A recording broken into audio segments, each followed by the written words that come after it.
Today is June 21st, 2026, and welcome to the 493rd episode of the So Video Games podcast. Here on the show, I talk about any game at all, including new stuff, old stuff, and anything in between. My name is Brad Galloway, and I'm sometimes, usually most often, the one-man host of this show. Not today, though.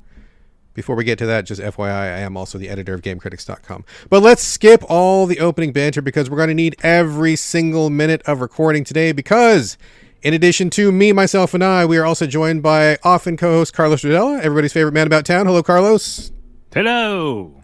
And in addition to Carlos, we have two very special guest stars. We've never had a show this large, a show this bounteous, a show this generous. This is the first time we're ever doing a four-man show. We are joined by the two people from the Two Guys, Three Consoles podcast, Matt Leach and Jeremy Fowler. Welcome, men. Hey, how's it going? So good to have you both here. Thank you so much for flying all the way to America. I know it's a really far flight from London. Just for one podcast. Crazy. Yeah, it's just 2 hours. I'll run you right back to the airport. Welcome. So we're happy you're here. We're very excited to make this happen. For people who are not familiar with you or your show, you guys want to give yourselves a little bit of an intro? Jeremy, why don't you go first? Yeah, you can find us on most podcast apps, Two Guys, Three Consoles. And how do I know you? Why are you here? You're not just a stranger from the internet. No, that's a good point. We played Monster Hunter a very long time ago. I think Monster Hunter must have been Try. Was it? On the Nintendo Wii, I believe? Yeah. Back in the day. Do you remember how we met originally? How did we even meet? Was it on Twitter or something? Something to do with Twitter. I'm a little bit fuzzy, but it was something along the lines of your wife was struggling with Devil Joe. Oh, fucking Devil Joe. That's right. Big pickle dick. Okay, yeah. I got you. Okay, and we met somehow on Twitter, and then it's just we've been friends ever since talking about whatever. So, long time, buddy. Okay, and Matt, who the hell are you, random stranger from the internet? Who are you? Well, I'm the other half of Two Guys, Three Consoles podcast, and I know you through Jeremy. So, because we decided, Jeremy decided 18 months ago that we'd start our own podcast. Yes. Then he asked me to join, and the rest is history. But I am a long-time video gamer, short-term 52-year-old, getting on with life kind of thing. But I'm very happy to be here, so thank you for having me on. We are thrilled to have you on, and so 18 months, that's very specific. How are you so specific? We started January, Because I remember it, I remember it, January last year, because it was a year after I'd actually moved house. That's how I remember it. Don't know why, just sticks in my brain like that. Interesting. Okay, interesting. All right, anyway, let's just jump into housekeeping. I'm going to kick it off just really quickly. I don't usually kick it off because it's kind of gauche to be like the person who runs this podcast and then go first. It's like I'm setting something else to listen to myself talk, which is not really why we're here. But I think it's so important that I go first because, Leachman, you just had a birthday. Yes, I did, yes. My housekeeping is you, sir. Happy birthday. My goodness, I wasn't expecting this, okay. Yes. 50-something years young, right? 52 years young, yes. Yeah. I actually, I went on a brief holiday to the Lake District. I don't know if you've heard of that in England at all, but it's quite a beautiful part of England in Cumbria. I stayed at a hotel for a few nights and did a bit of trailing, did a bit of eating, got a full body massage. Nice. Had a real nice time. Nice. So, yeah, it was really good. Thanks. Did you get rained on? Did I get rained on? Yes, of course I got rained on. It's England. Yes. When am I not going to get rained on? So. It's always raining in the Lake District. Yes. There was one day when it was nice and sunny, so I was grateful for that. Okay. The Lake District sounds like an area that you would go to in Final Fantasy. I'm doing the techno thing, and then we went to the Lake District and we fought like water monsters. It is pretty beautiful. That's because it rains all the time. That's excellent. By the way, I love the rain, and I would definitely maybe I have to move there because I do love the rain. You guys always talk about raining all the time. Yeah, you definitely get our fair share of it over here. You do get it in Seattle, though. You get it a lot in Seattle, don't you? Yeah, we get not less. as much. There's a whole global warming thing we don't need to go into. Global warming. It's hotter here now, and we don't get as much rain. Yeah, it's changed. Anyways, we are on Zoom. We're not usually on Zoom, but we're doing Zoom today. And Leach, let me just tell you, man, for a guy of 52, you don't look a day over 52. Thank you very much. Great stuff. Oh, jeez. Get him out of here. Get now, him out of wait. here. Now, you said you got a full body massage. Let's hear about that. How was it? Very good. I mean, I've only ever had a couple of massages, and it's only been in the last few years because my eldest daughter is a spa therapist. So she got me like my very first massage down at the place where she worked a couple of years ago, and then in this hotel they had on site a spa, and I'm like, well, it's my birthday. I've not had a massage for a while, and it was really relaxing. It's about an hour. Cool. And yeah, it's like a hot oil massage thing. Nice. Neck, shoulders and back, legs, feet, turn over, legs, arms, neck and shoulders. Was it one of those like relaxation where they just kind of get you relaxed, or was it one of those Swiss things where like dig into your muscles and make you cry? No one wants that. It's a nice soothing music, very low lighting. Basically, I fell asleep for like 20 minutes of it, so that's how relaxing it was. So yeah, it was really. Those are the good kind. Yeah, absolutely. Wonderful. You gotta. Sometimes I've been to one too, and like you have to like tell them in the beginning. I'm like, I'm sensitive. Don't go crazy. Do not go nuts on me. I don't want to like be more injured I don't want a after, sports which Oh, massage. happens. Yeah, definitely not. Yeah. All right. Excellent. Well, happy birthday, sir. Happy birthday. I didn't have any housekeeping Happy other than birthday. that. Carlos, you got something? Well, I just wanted to talk about the elephant in the room, which is like a green elephant, and it looks like Xbox. Is it Xbox You know, by any like- chance? Oh, It's okay. Xbox. All Okay, right. it's Xbox. Yeah. It's a green elephant that just happens to look like Xbox and is not Xbox. No, I mean, we can talk about it just quickly. I'm sure all of us have a quick comment on it because it's like the biggest thing in gaming right now where it's kind of failing, and Microsoft, the company, essentially says, hey, Xbox, you need to start making money and make better moves because you're just failing. And it came out how much they lost, which is hundreds of millions of dollars. And yes, Microsoft doesn't need the money, but Xbox, to be a profitable business, needs something. And it just keeps losing money, including Game Pass, which we talked about a long time ago, Brad, years ago. Game Pass never helped, and it helped the consumer because we got a bunch of games, but it wasn't helping the developers like I thought, and it wasn't helping this, Xbox exist. So that's going on, and they're closing studios, which is bad. This all I bring up because the bad parts are just people losing their jobs, which we all hate. And then in general, which I've said before and we talk about a lot, it's just management. Like, this is just really bad management all the time for years, and this is it coming to roost. It's like, okay, here we go. This is what we're going to have to do now. Now, Asha just happens to be part of the equation where, like, she's got to get it Asha Sharma, done. the new So I'm not director even, over there. Yeah. Asha Sharma. Yeah. And I'm not, like, holding against her yet. I don't know what move she's actually going to make because later on she'll make more creative decisions. But right now it's more like, hey, let's, like, stop the bleeding. Let's figure things out and reset. But I want to just stress this. It's not all their doublespeak they've done over the years. It's not about a reset to get back to gaming, which they kind of try to be in the marketing way. They're like, we're going to get back to Xbox. No, you're just going to fire a bunch of people and close studios and try to figure a way to, like, not make Xbox go away. Yeah.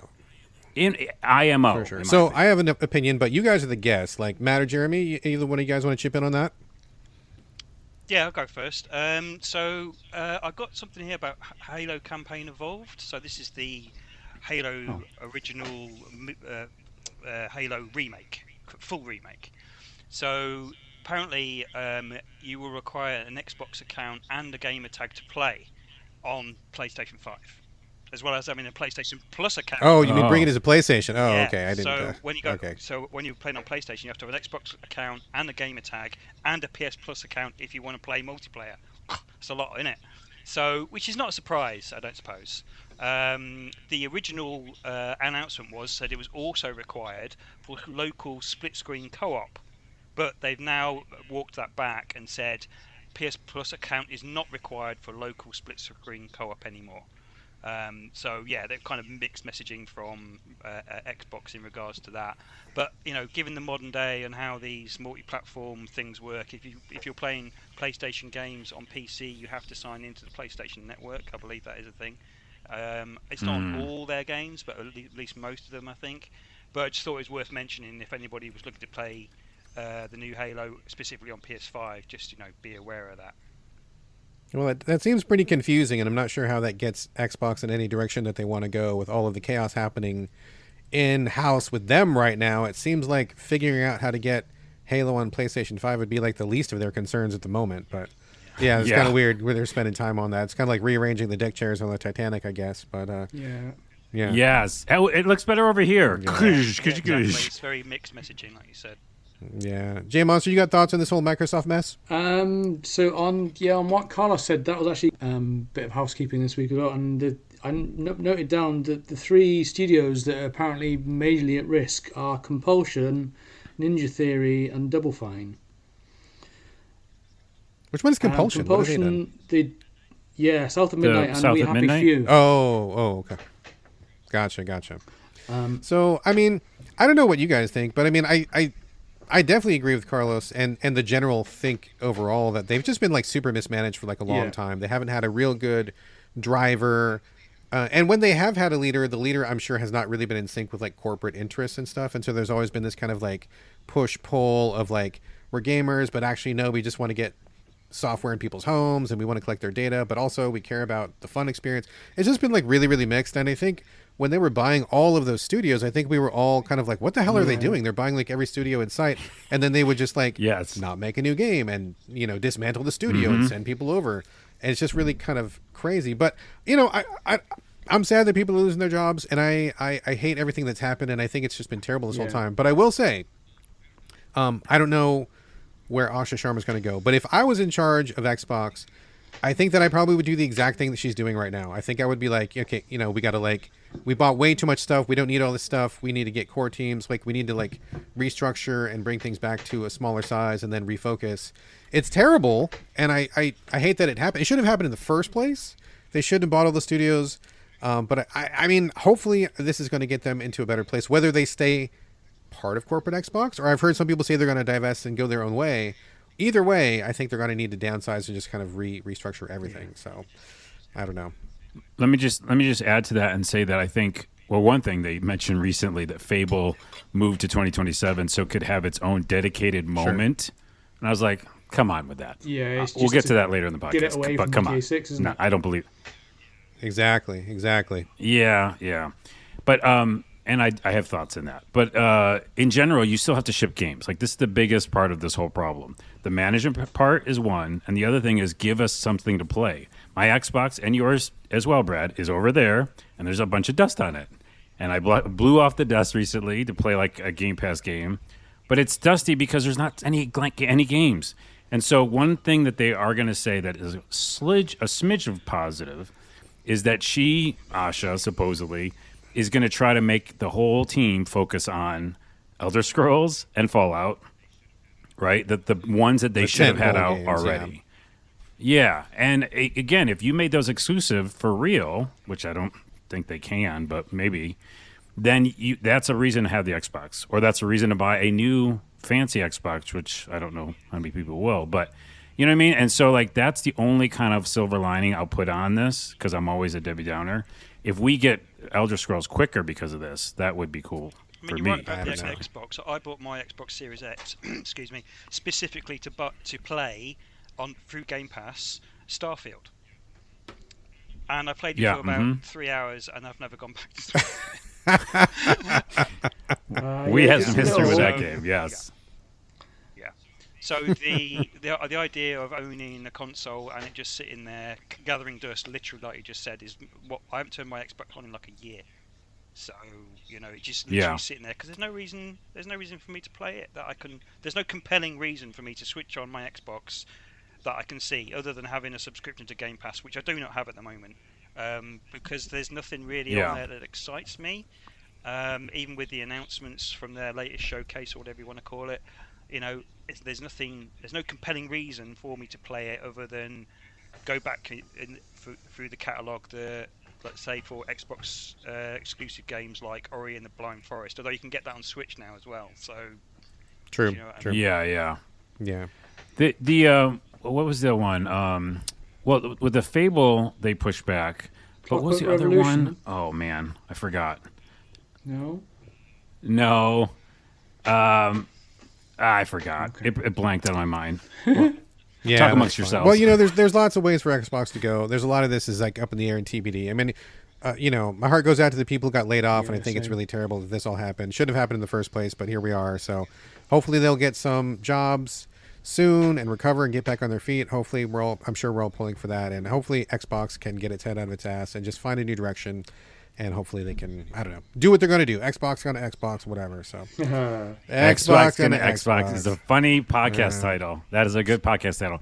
I remember what it was. It's just one last kind of Debbie Downer, but they showed the Hellblade game, right? The new one, and it had a little more action and stuff. Senua, and they showed that knowing they were gonna get rid of them, that studio, and that's just again another dick move. You go like, okay, well maybe they're clearing the field. They're going to be a new Xbox. They're going to do things better now. But that's like the last thing they did, and that's a dick move. Really, like, hey, here's the new game. You really won't be able to. We have to sell this company, or we have to sell this developer. But here's the new game. Doesn't it look cool? Don't you like Xbox? I mean, I don't know. It all feels weird. Total tangent here. But like, I realize it's hard out there for developers right now. It's hard for everybody. Let's just be honest here. But I think that like, selling yourself to a big corporate entity like Microsoft, it's not just a big positive. I mean, this is what happens, right? Like maybe you got a bunch of money, maybe you cashed out and fucked off to the islands or something. Good for you, but your studio is still there, and like when you have these corporate taskmasters above you, like you don't get your say. You don't get to run your studio anymore. You got to like do what they want. You got to satisfy the shareholders. And I'm not trying to blame anybody here. I'm not trying to be like all down on people, but like when you sell out, that's part of the reality of selling out. And so don't be surprised if things don't go your way, or if all of a sudden you can't meet the metrics, or all of a sudden your boss wants you to do something stupid that you wouldn't do. I mean, he's your boss now because you just sold your company to him. So again, not trying to like be negative or down on these people. I'm not trying to blame the victim or anything, but selling out to a corporation maybe shouldn't be your goal. Maybe you want to stay independent. Maybe you want to like keep that autonomy for yourself, like don't be so quick to give up your freedom. So something to consider. Yeah. All right, folks, I think we have driven the Xbox into the ground. Let's keep this moving because I see the clock is ticking. Before we get on to the main portion of the show, we're going to skip a bunch of the usual stuff up front here. I do want to give a huge shout out to two brand new patrons who just joined up last week. Brian Wagers and Incident Electron. Thank you both very, very much. They have both liked the show enough to contribute $1, which is amazing. And if anybody else listening would contribute $1, that would be fantastic. I'll give you the full pitch later on in the show, but huge thanks to Brian and to Incident. Hopefully we'll see them pop up in the Discord. And I am so appreciative and grateful for people who support the show. So thank you very, very much. All right. I'm going to skip all this stuff. Let's just get back to circles. Let's get back to circlebacks. Folks, y'all know we like to start off the game portion of the show with circlebacks, where we circle back to things we've covered in depth on previous episodes. A little bit weird for Jeremy and Matt since they've never been on a previous episode, but we're going to just like push that aside and pretend like it's going to work for them. We're just going to roll ahead. We're going to yes and our way through it. So I think all of us, maybe, or at least 3 of us, have a circle back to talk about. Let's start off with the guests. Matt, you said you definitely had a circle back, even though you've never been on the show before. What is your circle back, sir? So, you mentioned about The Witcher 3 on your episode last week. I did. You did, yes, because I asked you a question. And I just want to talk about that for a little bit, because any chance I get to talk about The Witcher 3, I will get, because I do have 2 tattoos on my body from The Witcher 3. It's just, fuck, you do? Yeah, really? I do. I've got one on what do you got? Can you show us? Let's see. We're in Zoom real time. He's got some runes. Yeah, got some runes on that side, and I've got the wolf's medallion with nice. the on that side. Fuck, so you were definitely a fan. Holy shit. Yeah. Okay. I mean, I did play The Witcher 2. Which I did enjoy, but The Witcher 3, man, was just exploded. I mean, that's where it's at. Exploded. That's where it's at. Exploded. I thought I'm going to play The Witcher 3, and I probably would enjoy it, but it took over my life for like a year, more than a year. Like I played through the entire campaign twice, and then the DLC came along, Heart of Stone, and then Blood and Wine. Oh my god, it was like Blood and Wine's so good. Another game with The Witcher in it. It was that big. I was so excited to play it, and I fucking love The Witcher 3. I've done 5 playthroughs, and I've put holy shit! I put over 1,000 hours into The Witcher 3.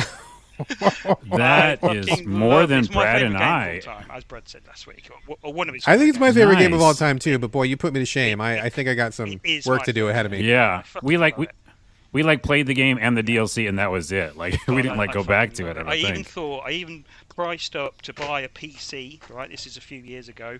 I had it all in my basket.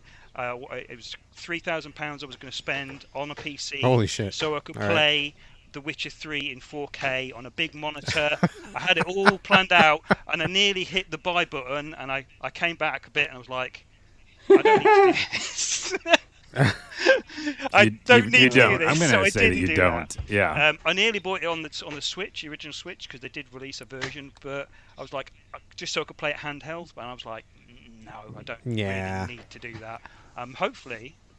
Wait, did you play one then? Did you go back and play one? I played about 4 or 5 hours of one on PC, and it is rough. Yeah, they're remaking it. It's rough, yeah.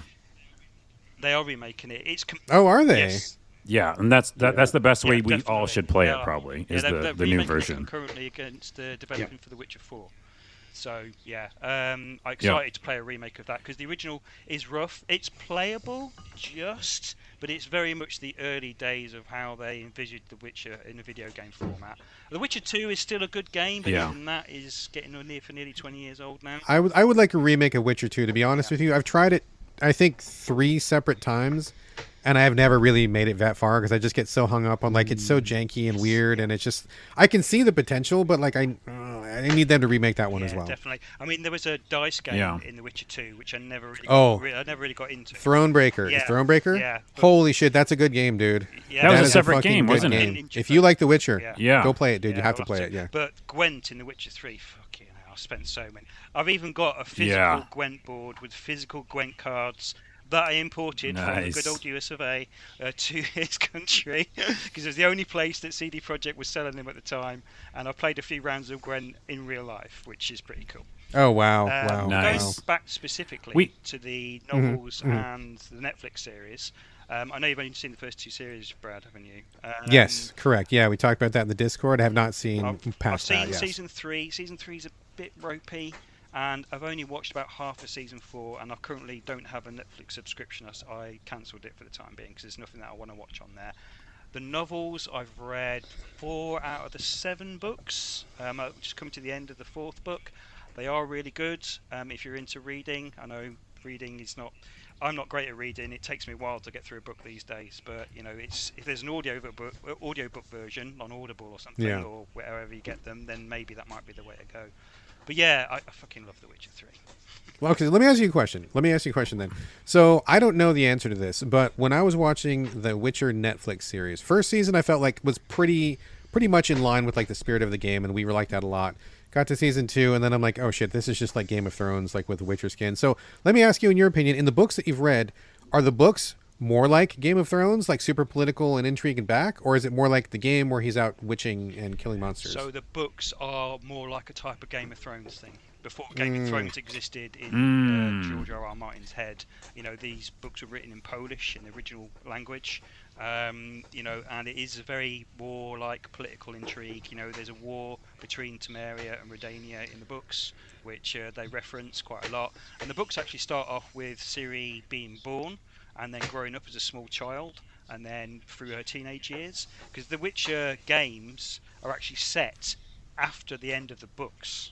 So I don't want to give the end of the books away, because there's a massive spoiler at the end of the last book. But it is more about political intrigue in the books. But it does do witchering as well, of course, is what he does. But there's more. There's like a bit of Geralt's story, and then there'll be a bit of Yennefer's story, and then a bit of Ciri's story. Pretty much how the Netflix series is, really, like a bit of each of what they're going through concurrently. So it is quite faithful to the books up until season 3. That's why Henry Cavill left, because they were deviating for him too far away from the source material. Yeah. Oh, is that why? I heard that was why he left. Interesting. Yeah, I was wondering. Because now they have Liam Hemsworth or whatever. Yeah. I've only seen 2 seasons. I think I stopped in the middle of the 2nd season. Brad and I both stopped about the same time, I think. And we both loved the season 1. I think all of it was perfect, and it felt like The Witcher. And maybe to your point, like it followed the books, but to me, in a show that wasn't as intriguing, because I wanted him to just go fight monsters. But does it get better in 3 then, you think? Season 3? It's hard to get through because they have deviated. It's not bad. And then season 4 with Liam Hemsworth, I wasn't expecting much. he does a good job of portraying Geralt, but because Henry Cavill's so ingrained in your mind, it's difficult to see past that, and that's probably why I didn't finish the season. But they have kind of gone their own way with it. There is some reference to the books, but they have deviated. But on the flip side, it's a dramatisation. It's not the same as a book. Like a film isn't the same, or a TV series based on a book. It's just not the same. It's their own interpretation of. Well, but I think it deviated too far from the source material. Yeah, I'm glad you brought it up, though, because also I agree with you about Witcher 3, amazing. But also, I was just about to restart the Witcher on Netflix because, for me, as we talk about in the show a lot, I love watching something and then playing something similar. And I'm playing a ton of RPGs right now. Like, that's all I'm doing. So I was like, what can I watch that's pairing that? I haven't finished The Witcher. There's monsters going to be in it. So I'm still going back, and I'll follow back. Before I move on from The Witcher, one final question, everybody. I only want one word out of you for answers. Don't explain it. Okay. Don't go into it. I just want one word from each of you, okay? Okay. Team Yennefer or Team Triss? I am Team Yennefer 100%. Carlos? I have to remember. Yennefer. Oh, Yennefer. Yes. Leech? Yennefer. Triss. Yennefer. Oh, Jeremy. Yeah, and by the way, Yennefer is the correct All right, moving on. No, I would have said Yennefer, but it's just Triss is... I love both, but we're doing one-word answers. We're moving on. Okay. Jeremy, you got anything for the faux really. Circle back for you, sir? One of my games can be considered a circle back, but we'll move on and talk about it in the main portion of the show, if that's okay. Fair enough. No problem. All right. Carlos, let's go to you. You said you wanted to talk about Gothic 4? Just quickly, I did a video on it. So Gothic 1 Remake came out recently. I think I talked about it on Discord with you guys. And it was done pretty well. The graphics were improved. It still had its clunkiness that Gothic 1 had. Brad and I, we both love these old school Eurojank RPGs. That's good stuff. Yes. The people who make Elix and stuff like that, I'm usually all in. But when I went back to Gothic 1, I just felt like it was laborious.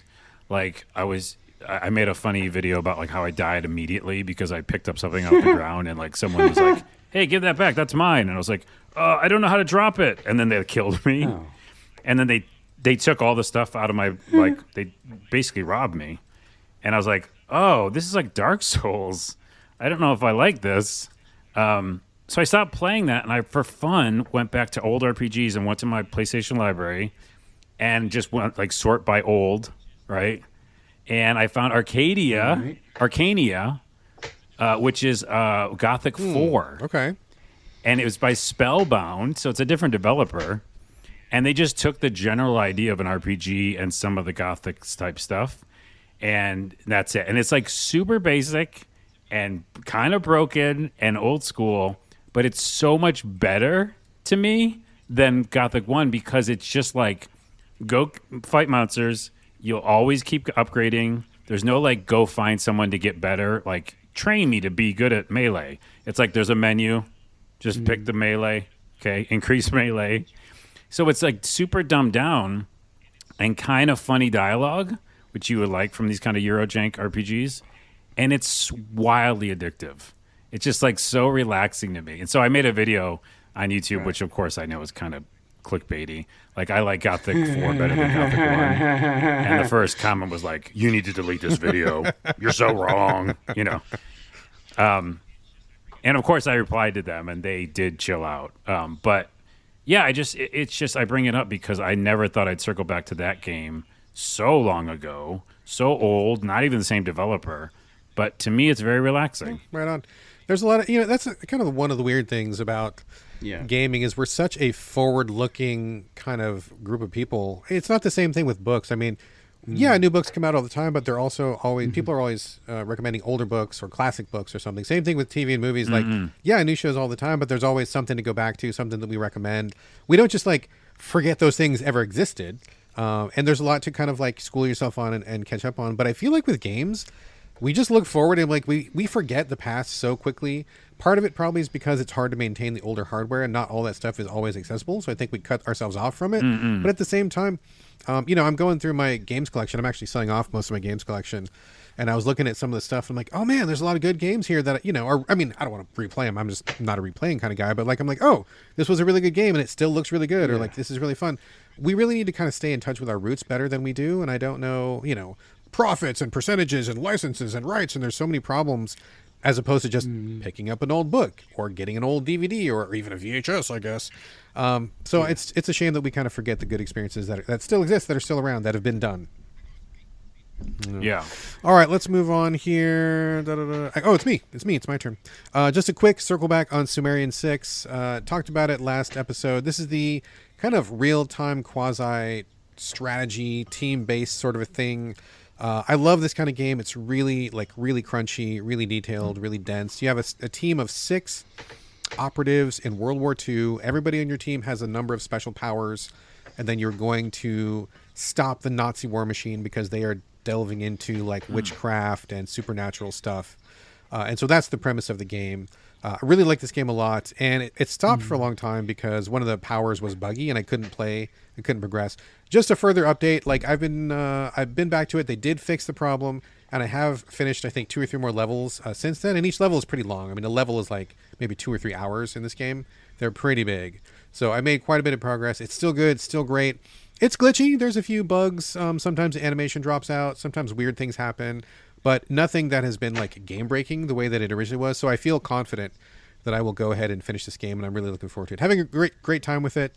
It's really good stuff. If you like the Me games, or even Commandos, I think people compare it to, Sumerian 6 is definitely worth your time. And I have not really heard anybody talking about it this year except for me.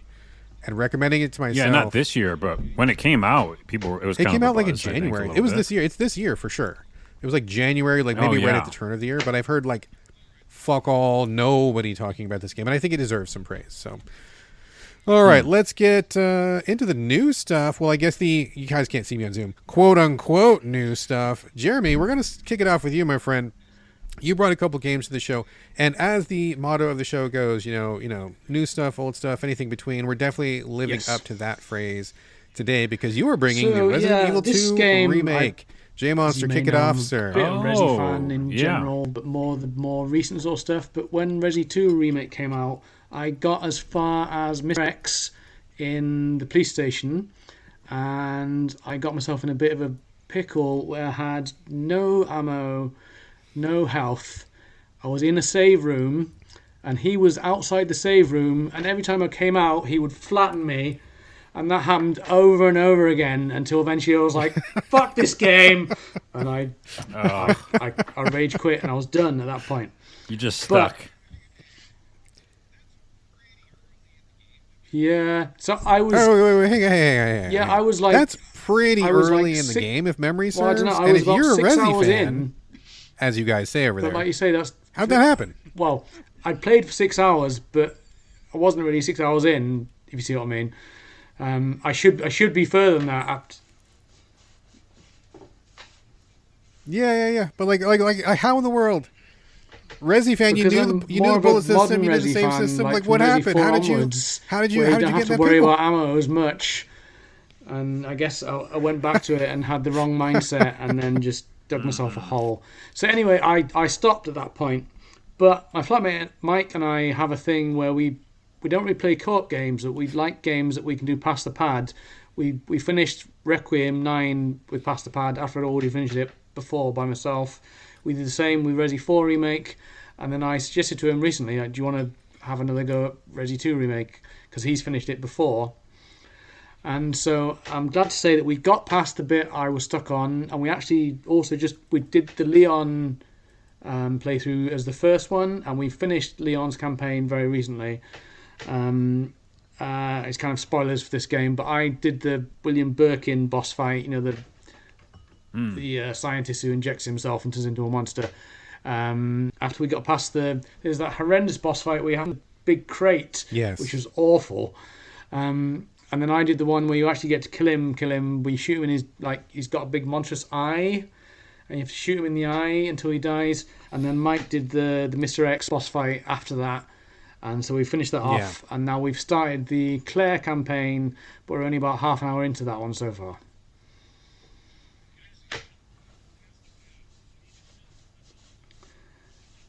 No, yeah, so Excellent. Yeah, he's Can I ask my a question? flatmate, roommate Pass for the you pad. guys. So How are we you live, doing we, that? We It's live not in the same local. place. Are you doing and that we He's online? literally sit- passing the pad, dude. We both sit in front of my TV in my living room and then play until one of us Oh, dies. I didn't. Okay, or okay. if you get to a typewriter, I was like, and that you would save be- and you've had enough, you've done enough. You then pass the pad after the save. It's also difficult. It's difficult because he's an invert and I'm not. So every time we pass the pad, we have to remember to change the camera back. Oh yeah. I like it. Oh, you got to change the settings every time? Oh god. That is interesting. some hardcore old school shit. That's what we used to do back in the 16-bit days. Like me and my brother would like live in the same room. sometimes Like, it gets to a oh, you bit died. that's Fuck, really give me that. No, difficult, I want that was or cheap. the scare No, of it, we end up Did you guys fight over it? Did you That's guys why- squabble? quickly. Like, so you've only been playing for 2 minutes. What are you doing? I died. It's your go.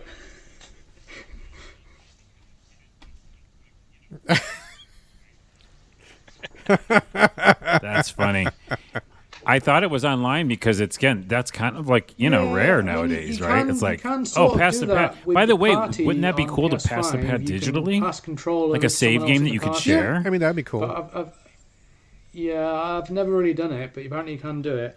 But yeah, Mike, my flatmate, is a PC player, and of course I'm In the console, same party. Interesting. so we don't Yeah, really yeah. get to play together. I think the last time we played anything together was Monster Hunter World because he had a PS4, so he had Monster Hunter World on the PS4. But I think his PS4 sits and gathers dust these days, and he's just a PC gamer now.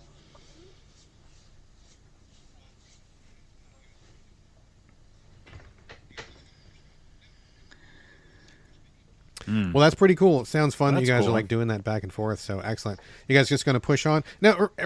Let me ask you a question. Maybe you know, maybe you don't know. But Resident Evil 2, the original Resident Evil 2, that had a lot of stuff at the end. It had a campaign where you played as Hunk, who was the STARS special agent. That was like the hard campaign because you only had like a pistol and a knife. And then after that, you played the Tofu campaign where you were like a literal block of tofu with a beret. And you only had the knife. And I played that shit. I finished that shit back in the day when I was young and had nothing to do with my time and I was stupid and I was like, yes, challenge, give it to me. I'm not that guy anymore. Is that in the game still? And if so, are you guys going to do those things?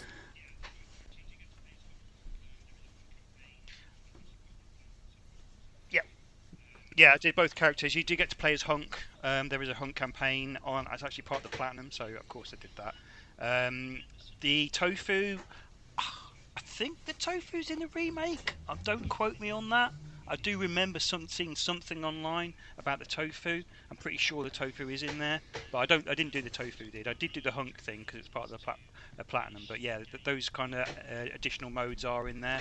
Because one of the trophies is to finish the game on hard mode in less than 2.5 hours, and I did it in 2 hours 28 minutes, and I had 2 bullets on the lift at the end to kill the fucking 2 bullets, and I had to run around and basically just wait until Ada throws you the rocket launcher so you can kill the motherfucker. And he takes 2 hits on hard with the rocket launcher, 2 fucking hits.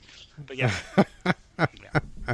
That's incredible. That's incredible. All right. Well, keep us posted. And I love to see the resurgence of Pass the Pad. Literal Pass the Pad. Yeah. Let me jump in and tag that. on. You were just talking about Resi 2. So let me talk about Resident Evil Requiem.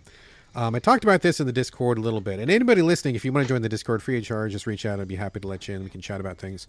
So I guess I don't really have a lot to say, but maybe you all can chip in after I say my little piece here because I started it yesterday, the day before, Grace, FBI agent, and it looks real sharp playing it on PS5. You start with the new lady, and her name is Grace? Is that right? Grace. Well done. She's like the FBI lady. She's the FBI lady, and they want you to play in first person in these horror sections. But to Capcom's credit, they give you the option at the beginning to say, do you want to do first person or do you want to do third? I'm like, fuck that. Third person, bitch. Let's go. Yeah, third person, me too. Yep. Yeah, so I did that, played her first chapter, and I'm like, okay, this is like fine, whatever.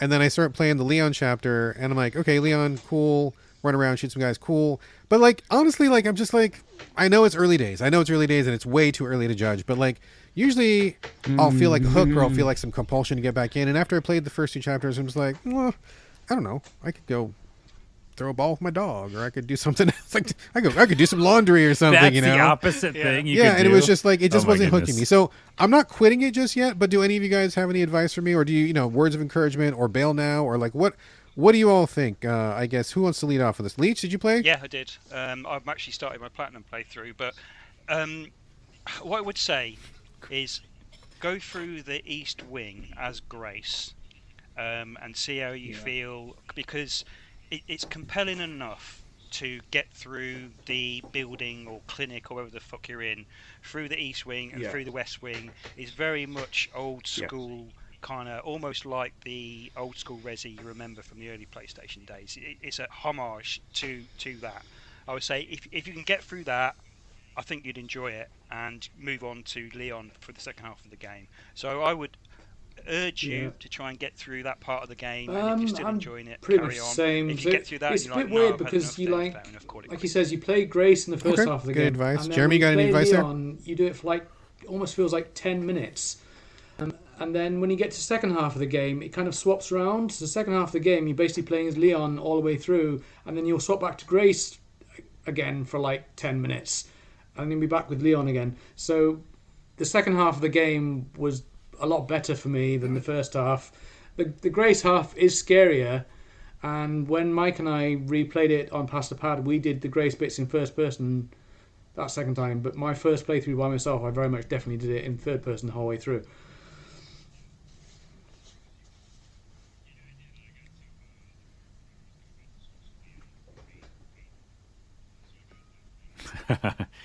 Carlos, did you play this one or no? Yeah, I did, and I got to the part where it was about to switch to Leon mainly. So I got that thing that you're talking about, Matt, which is going through with her in that clinic thing. It was pretty fun. It felt like old school Resident Evil, and that big thing that comes through the hallway, which I won't spoil, really, really cool looking. Yeah, I don't know. I had a really fun time with it. I didn't play Leon enough. Like you said, it was just kind of short bursts of him. So I'm just by talking about it now, I might go back to it. Now, I don't think it was like not as good as throwing a ball with my dog or something, because I think it was better than that in my mind. But it was also, to Brad's point, I could put it down. You know what I mean? I wasn't so compelled. I was like, yeah, it's Resident Evil. And I like the idea that you switch between the two characters. That's cool. But I wasn't like, I need to figure out what's happening. It was like, oh, it felt like detached from reality, like it does, You're like, all right, I kind of believe this world. Well, it's an interesting thing because I wonder, I was talking about this in the Discord. I just, I finished Pragmata earlier this year. Did you guys all play Pragmata as well? I didn't get to yet. I played Pragmata. I had a way better time with it than I thought. I ended up really liking it a lot. And that feeling I got with Pragmata was actiony, jumping around, shooting it. When I put it down, I would be thinking about it, be like, oh, I'm looking forward to playing it this afternoon. I want to get back to it. And I pushed through. I did some extra stuff that I don't normally do. And I'm like, yeah, this is pretty good. And I just wonder if Pragmata, also from Capcom, has checked off my Capcom action box for the year, maybe. Maybe I got my dose. Oh, yeah. And I don't need Resident Evil. I don't know. I can't say for sure, but I guess it's something to think about. So there's enough. All right. I think there's enough outstanding moments playing as Leon in the second half. Yes. That you if you don't play it, at least look it up a YouTube video just to see the cool moments of Leon playing as Leon, as a 50-year-old Leon. I've got to point that out. Yes, he does look rather aged, but pretty good for 50 still. He's not 52. Yeah, not as good, but, as, good as me. 50. But yeah. All right, let's move on from. Let's see, Leachman. Let's talk about Saros. That's a recent one that I've been pretty curious about, coming from Housemarque, I believe, kind of following the footsteps of Returnal. So why don't you give us a breakdown on Saros? Well, sir? yeah, Saros. Originally, I wasn't going to pick this up as soon as I did. It's been out for a little while, I think. I didn't pick it up on release because I was concentrating on other games. But I got hold of a copy of it, and boy, from the off, this game, when you boot it up, you literally get the title screen, you're in the game, you're running around, you're shooting at things within the first minute, and I'm like, whoa, what the fuck's going on? Literally, as you're running along, it pauses the action. It says press R1 to shoot, press L to charge, whatever. It gives you the tutorial as you're fighting the enemies. So I'm like, oh shit, is there going to be a boss? And lo and behold, there was a boss. And I'm pretty sure you have to die to this boss, because I tried to kill it and it killed me almost immediately because it's part of the gameplay. So I think it feels really good when you're playing it. It's like I don't know if you ever all played Returnal, but it's yes, haven't played Returnal. Yeah, so it's like that gameplay but refined. It feels so responsive when you're playing it on the with the DualSense controller. It it's very, very fast paced, just like Returnal was. But the mechanics are slightly different because I think what's the name of Returnal? I forget. She had the spaceship that you'd always go back to. On this one, you go back to like a hub where you have shipmates who came to this planet with you, and they're all there, and you can have conversations with them, and then you can upgrade your armor, you can upgrade your health, you can upgrade your power, and all these. I'm still figuring out all the different things. I think I've done like maybe 4 or 5 runs, maybe 6, and I've reached the first boss twice, and I've died twice. But when you get to that first boss, it's very much like the bullet hell that you remember from Returnal. Very much the same kind of thing. Dodging, you've got a shield. I found that I prefer the rifle to the pistol because the rifle's faster at shooting and easier to reload.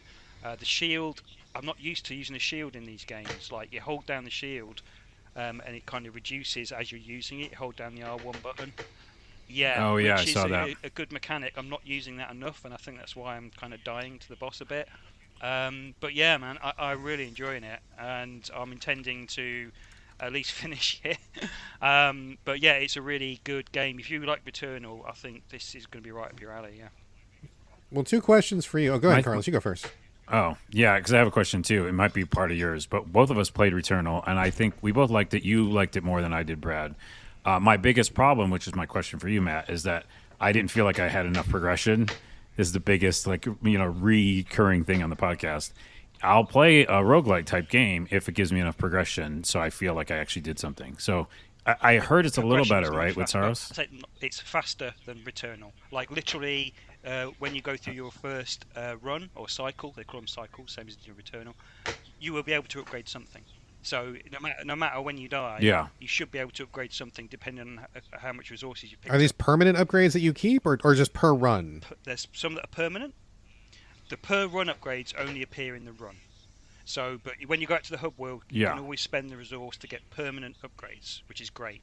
There's 2 types of currency I think they use, and there's also keys that you can pick up. But the progression seems a lot better than Returnal was, and I think that's a good thing. If you're struggling, you can. I just unlocked modifiers last night. If you're a masochist, easier. Your health is better, whatever, or you can make the game harder. You can make the game harder. It's like a slider. It's like a negative slider for making it easier, thanks. and a positive slider for making it more harder. Which I was like, wow. Some people were like, I mean, I'm a bit of a masochist when it comes to platinums, but you can make the game harder. I don't know why you want to. Yeah, that's nuts. I like that you can make it easier, though, and I like that you said it's quicker progression, because I love the feel, especially on the PlayStation 5, of that tactile shooting. I'll say that was my favorite thing about Returnal. And I liked the story. It was like kind of a weird, creepy vibe. I don't know. I'm so on the fence with going back to that. Brad, what was your question? I mean, you've kind of partially answered it. I was kind of curious. I thought that the Returnal had a really weird difficulty curve, and that I thought it was like brutally, unfairly, and unwisely hard for until you got to a certain boss or something. I forget what the point was. I wrote about it in my review. You can go back and read it at Game Critics. But like once I hit that one point, it was so easy that it was like I was way overpowered for the rest of the game. And I was like, boy, I wish they had spaced this out to have more of a regular difficulty curve where it's like challenging, but you get better and it goes up. It was just like hard, fuck this. Oh my God, I hate this game. Oh my God. And then very next run I beat it because it was so easy. Yeah.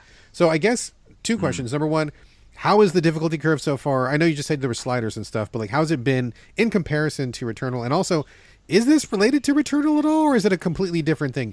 Like, visually, it looks very similar, but like, is it just like no connection, or what's the deal there? So the first question is I've only done 5 or 6 runs so far, but on one of the runs, I was so powerful, I was almost one-shotting enemies, and this is in the first zone.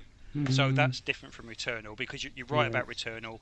It was difficult, and then you get so far in the run, and then you're just like, well, I can kill everything. All I've got to do is get to the boss and defeat the boss. Saros doesn't seem to be like that. The difficulty curve doesn't seem as steep. It seems a bit fairer, especially with the modifiers. I think if you're struggling, you would have a better time with Saros than with Returnal in regards to difficulty, for sure. The second part of your questions, it's not related to Returnal at all, as far as I know. It's a completely different universe, different characters. It's got no relation to Returnal whatsoever that I've seen so far. But I've only gone through the first biome like 3 or 4 times, 5 times, whatever it is. So I don't think at this point in the game it's related to Returnal, and I haven't seen anything online to say that it is related to Returnal. So I think it's just an entirely separate game. Yeah. Just a fresh start or something. Yeah. Okay. I've been very tempted. I don't know about you guys, but I've been very tempted. I had ultimately a pretty good time with Returnal that I liked, and I wouldn't mind doing more of that, but I just haven't quite pulled the trigger yet, so I guess we'll see. All right, Carlos, let's go over to you for a little game that's been keeping all of us busy in one way or another. 007 First Light. One of the biggest games, debatably, to come out this year so far. I know a lot of people looking forward to it, and it's coming from a very well-known, successful developer, IO Interactive, one of my personal favorite developers.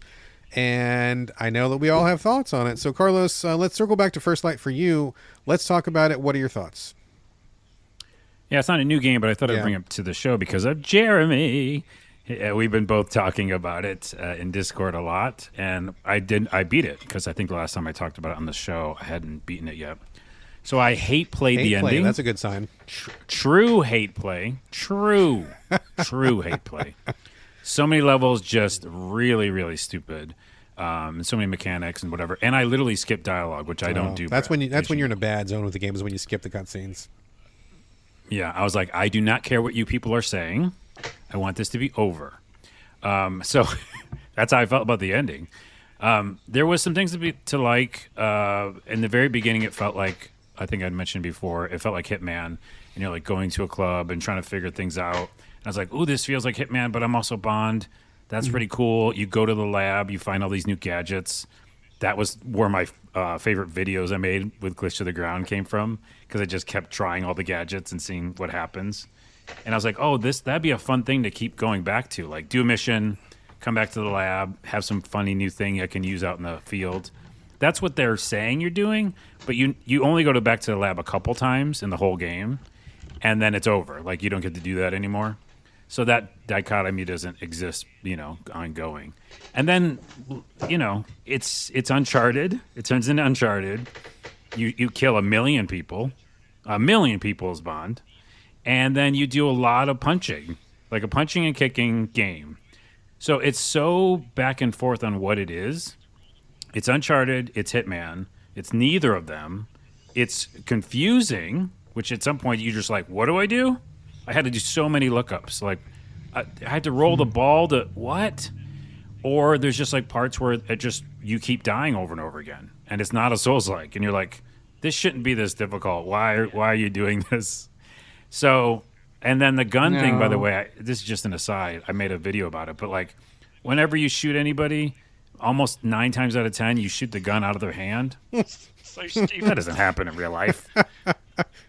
It's so stupid. After the 15th time you see it in a row, you're like, you said okay to this after the end of the quality test? Like you're doing the QA on that and you go, yeah, let's go with that, where everybody loses their gun all the time. This game, they need to be fired. I think so, because they didn't do the balancing. I did QA for a while. They didn't do balancing. That obviously looks ridiculous. And they know their audience is like, educated gamer audience. I just think that I bring it to the show because I did beat it. I wasn't like satisfied that I beat it. It wasn't like, oh, it came around, and it went way long. Like these are the kind of experiences where you go, well, if you just would have made this, Brad always says it, like an 8-hour experience or something. And I got through and I got the lab and I got some new gadgets and I went out and killed some people. But then I also did James Bond stuff and it was over. So I've been like, hey, IO, good job. I just want to mention, I haven't played this game, Carlos. But it goes on forever. There's an actual ending, and then it keeps going until we got the platinum. But I didn't play it. And then you're like, why am I still doing this? Confusing. Yeah. I'm doing it with Matt. Okay. I'm sorry. No. You didn't play it at all. What I meant to say. Yeah. What I will.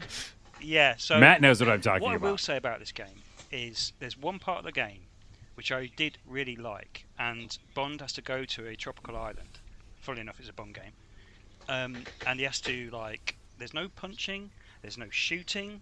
You're exploring the island, and you have to basically look after these 3 people who potentially might get assassinated for whatever reason.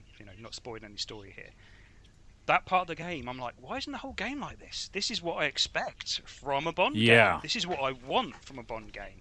Yes, I want a bit of shooting and a bit of driving and a bit of punching, but if they'd made more of that, I would have been. In my opinion, this game would have changed. I did not like this game. Yeah. I did get the platinum only because I got the platinum. Like Carlos finished it. I hate platinum. Yeah, because this fucking game annoyed me so much. I'm like, I want a fucking platinum in this game and trade it in, which is what I did. So that's a whole other level of hate. That's like extra level of hate. That was extra hate.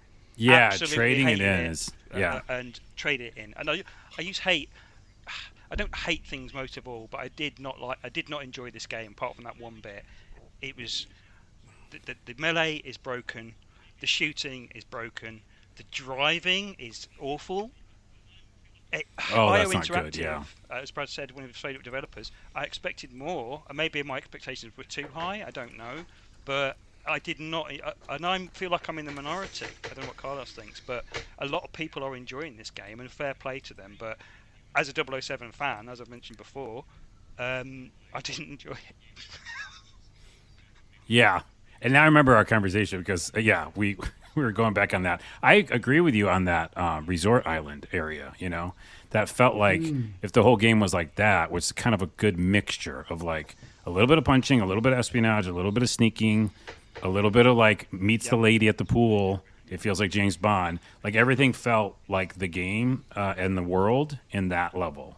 And so, I don't know. The people who'd like it, that's fine. Everybody can like different things. But I just think that it's like objectively too long of an experience because I think that they have some good things in there. It should be a solid 8 to 10 hours, not a 11 to 15 hours game. Yeah. 15 probably. Well, I'll tell you what, guys, we've got a little bit of a unique opportunity here. I played the bit that I played. I talked about it earlier. I quit pretty early on because I could tell like the vibes weren't there for me, so I bailed pretty quickly. But considering that Carlos has finished it and that Leachman has finished it, we've got 2 people on the podcast who have finished it. And as you guys may know, what time it is. If anybody's finished the game, we can actually do an official Metacritic review on this game because we are ranked on Metacritic. We're on there. So and it's forever. We can log this in. We know because of Starfield. Yeah, for sure. So let me ask you guys. We've got enough audio here. We've got 2 people who finished it. I think that well qualifies us in this episode to say that we can review this game. So let me ask you both in turn, if you were to give it a numeric score, which you probably should if you wish, give us a score and tell me what you think. So Leachman, you go first. What do you think out of 10? Yeah. Now, FYI, the Game Critics review schedule, 5 is totally average. We do 5 as average because that's what makes fucking logical sense no matter what anybody else says. 10 being not perfect, but just like super revolutionary, bring something new to the table, create a vision. 0 is like, oh my god, what a complete waste of time. So out of that generalization there, where do you think 007 falls? 3 out of 10. Oh, shots fired. Okay. It's even lower than what I have. Carlos, where were you landing on this? We do this before. Brad and I both have influenced our scores just by listening to each other. I think we did that in Starfield. I was like, I think I wanted to give it a 7. I think we kept driving it lower. You would 6 talk and I went lower, then I talked and you went lower, and by the time it was like, I don't know what we ended up with, 2 or something, but I think it is a 5 because it's like I could go either way with it. You know what I mean? Like at times, and like the resort level, I'm like, oh, cool, that's like a 7 or 8 maybe. And then it's like a 2 or 3. I'm like, I don't like this game. I don't like this game. I think it's 5. Okay, so I am not a math person, but what I'm going to do is 3 plus 5 divided by 2. So we're ending up with a 6. The average of you two guys' score is a 6. Oh. Do you guys want to negotiate? You want to push it up, push it low? That sounds about right to me. Average. Leech is that sounds Leech right. Is okay. Shall we go with an official So Video Games review, which is going to go straight up to Metacritic and be logged forever? 6 is where we're landing on this one? Yeah. I think that's fair. 6 it is, the official So Video Games review. 6 for 007 First Light. Excellent. Wasn't expecting that today. Well, we're full of surprises. I'm happy to give you that gift. There you go. All right. Will that be your first Metacritic review there, Leech? Yes, my very first. Yes. There you go. Yes. Okay, circling back to you, Jeremy. Ghost of Yotei, bringing it back. So this one, I never played this one. I don't believe this is the second one, right? Yeah, because Tsushima was the first one. Yes. Okay. All right, Ghost of Yotei. Give us a quick capsule and tell us why you bring it to the show. And I know Leachman is a big fan of this game. It was Game of the Year last year, and I'm admittedly repeating myself a little bit from our show if you've listened to any of our recent episodes, but I've got a bit of a weird thing with this game in that if I actually play it and I switch it on, I do enjoy myself. But for some reason I've got something in my head where I don't tend to turn it on as much as I should do. Yeah. And so like when I'm playing it, I'm like, oh, I'm really enjoying this. And then I'll switch it off. I know this and then phenomenon. Won't play it for a week. Because it's like kind of what we just talked about. Like, do you not feel you wanted to go back to it? So I've been doing this bit. You've got the character. What's she called? The main character. Help me out, Matt.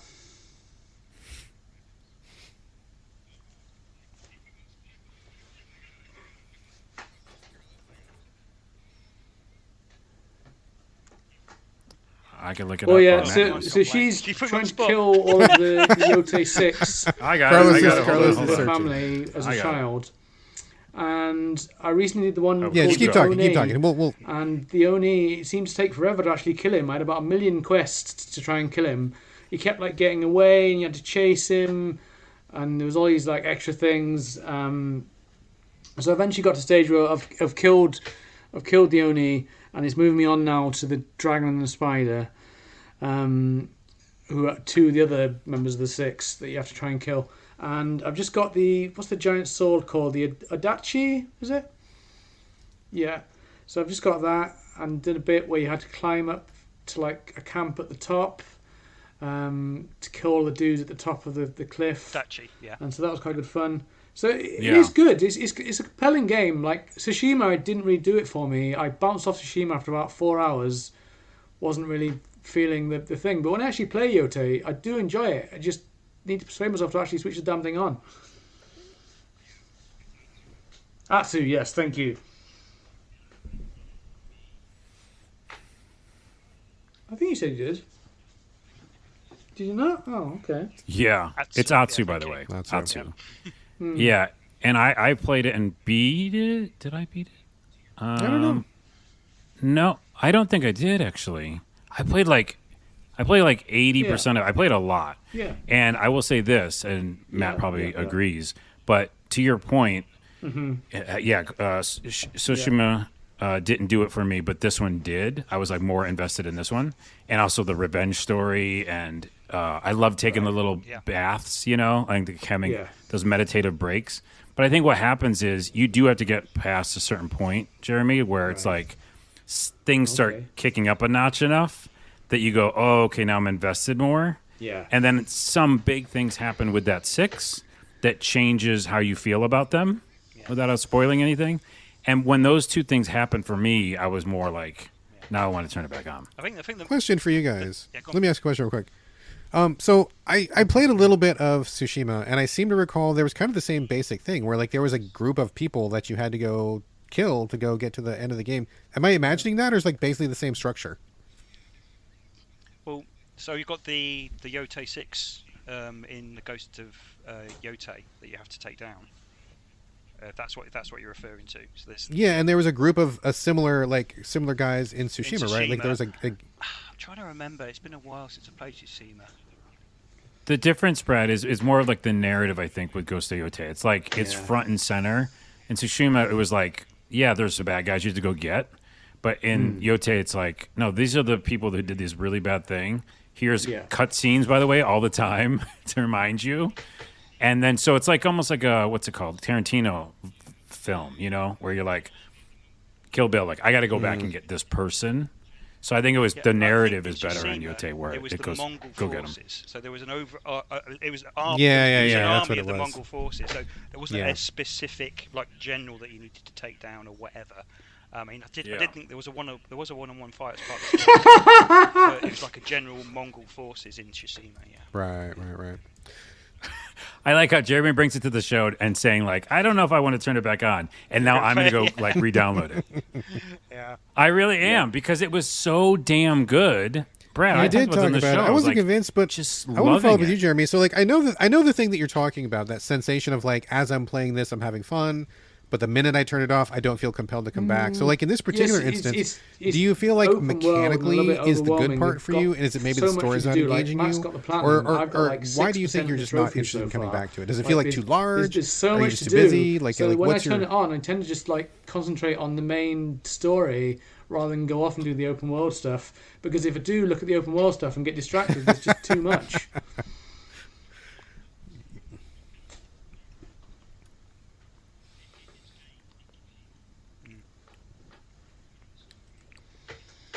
There is a lot. What I would say is you can stick to the main path. There's nothing wrong with that.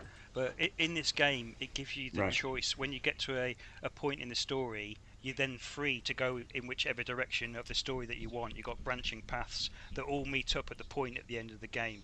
So you don't necessarily have to go, the way that they're guiding. You can go another way. But the side content is the side content. It's not essential that you do that. Yeah.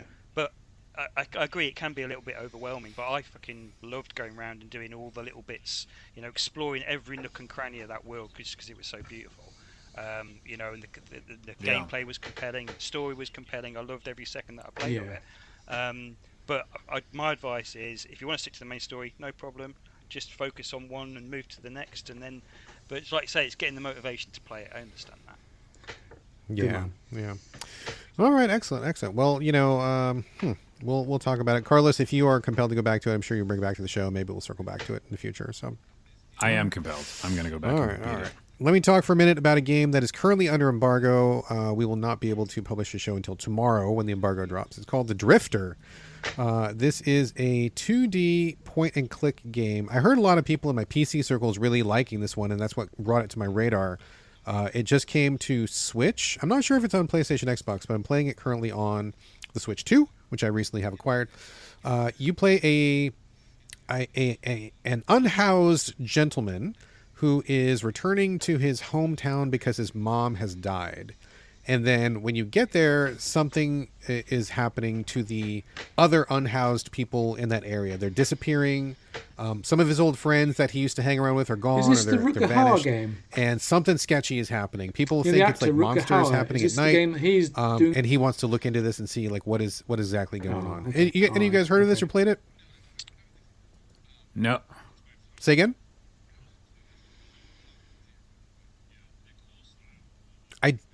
No, I don't think so. I think this is a different one. No. I don't think so. So it's by Powerhoof is the developer, who I'm not familiar with. The developer.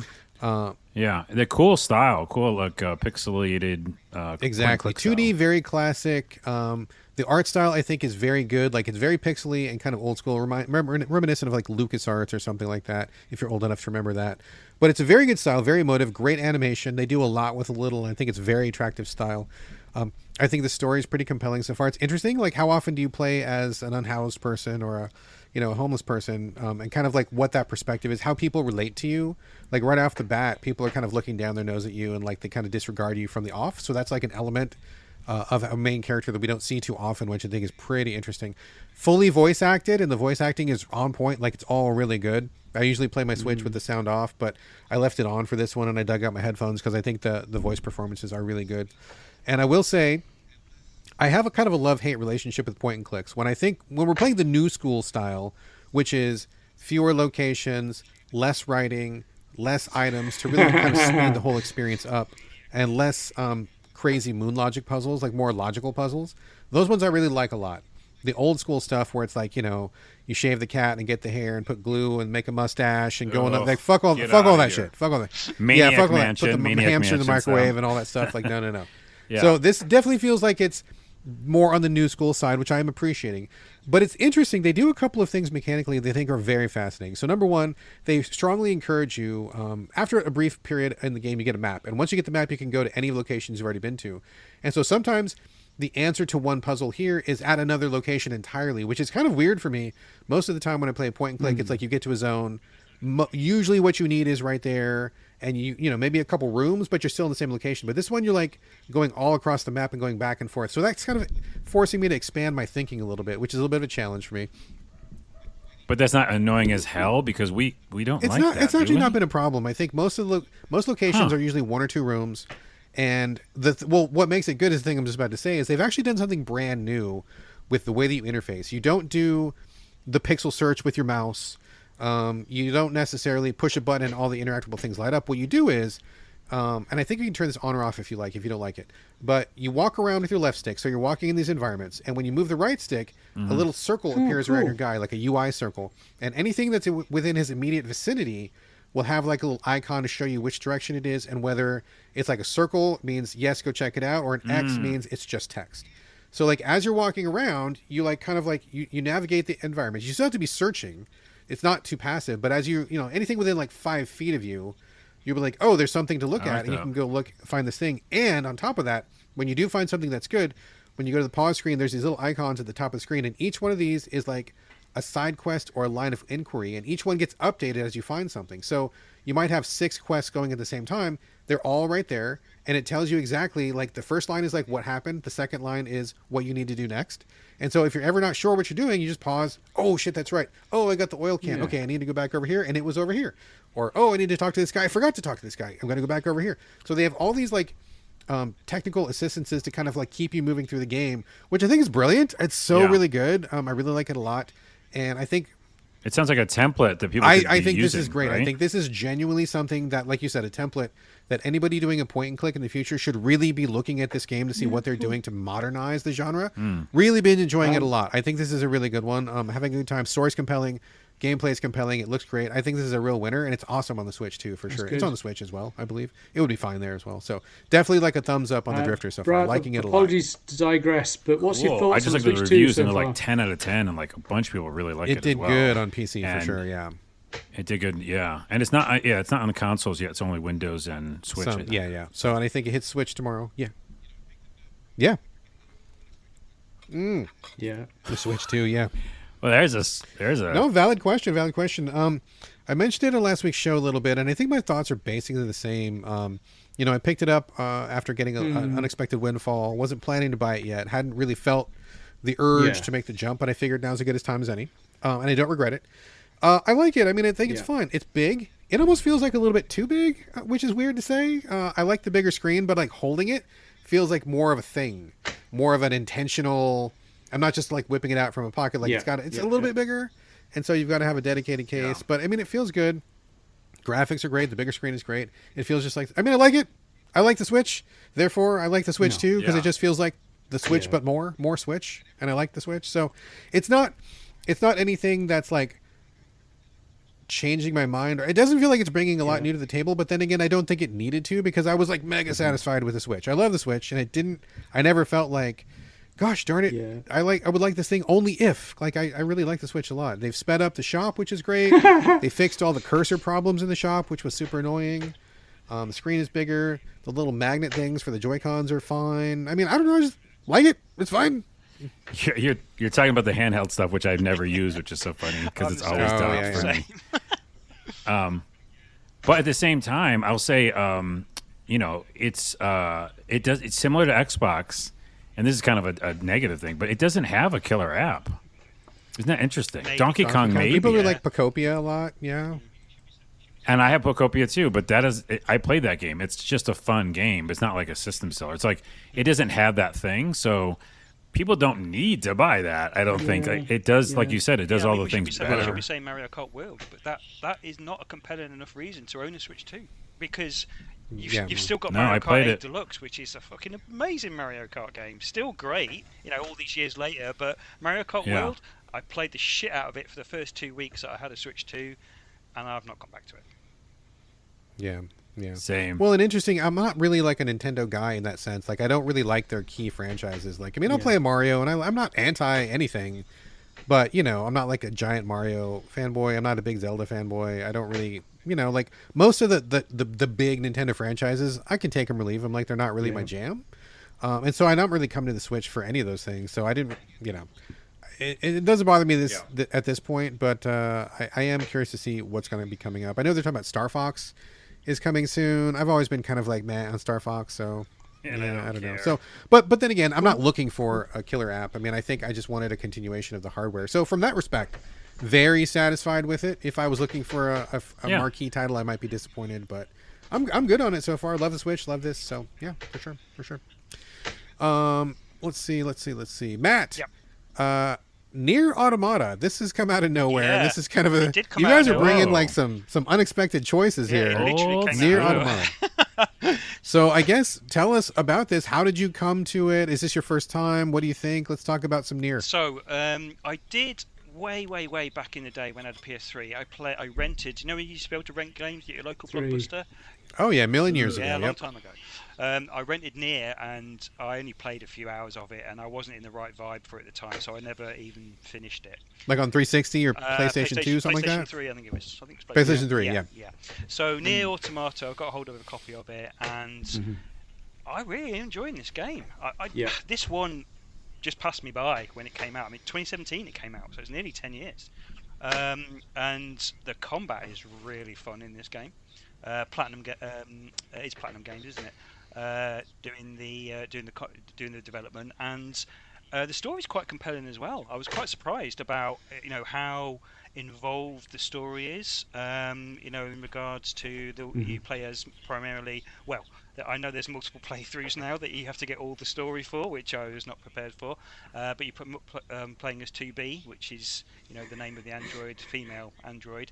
It's really funny because there's quite a bit early on that says we're not supposed to have emotions, and then I just played like a boss fight last night, and she's like, I'm gonna beat the shit out of these guys. I'm like, whoa, you've like got really mad about these things, and all these machines running around, they all seem to have emotions, and I'm like, what the fuck is going on? So it is very, very Japanese RPG for sure, but I am really enjoying it. Not something I expected to enjoy, given. I mean, I played a few JRPGs like Persona and Final Fantasy and that kind of thing, and I had heard good things about Nier Automata, but I found myself playing it and wanting to go back and play it. I'm thinking about. It's one of those games you're thinking about playing when you're not playing it. Kind of. That's how good of a game it is. So yeah, it's hitting all the buttons in combat. I mean, the graphics are a little bit. It's 2017, so it was a PS4 game, I think. So, but I think it's that the graphics are incidental. It's not going to win any awards for that, but it's more about the gameplay and the story and the combat, really. So yeah, I've really been enjoying it so far. You're in your first playthrough, and it also, Carlos, go ahead. No, sorry, I was going to say it also has a bullet hell type stuff in it. So it's like Saros, like. It's got a lot of Saros in it, especially later on, because both Brad and I played it and beat it. No. I mean, I just got to the question mark. We'll come back to it. I just got the bit too. I don't know if you remember the story, but I've just got back to the resistance camp, and the machines are eating people, and I was like, "Whoa, what's happening? What's going on?" So that's where I am in the overall story arc. It's been a while. I don't remember, but Carlos, you had finished this game like what, once or twice, or how many times did you finish it? Well, that's the other thing, is it because especially with Platinum, Mr. Platinum over here, there's a lot of like fake or alternate endings that happen the whole time you're playing. I don't want to spoil anything, but like you can like in the very beginning of the game can be over. And I did that one, like that was one of mine endings.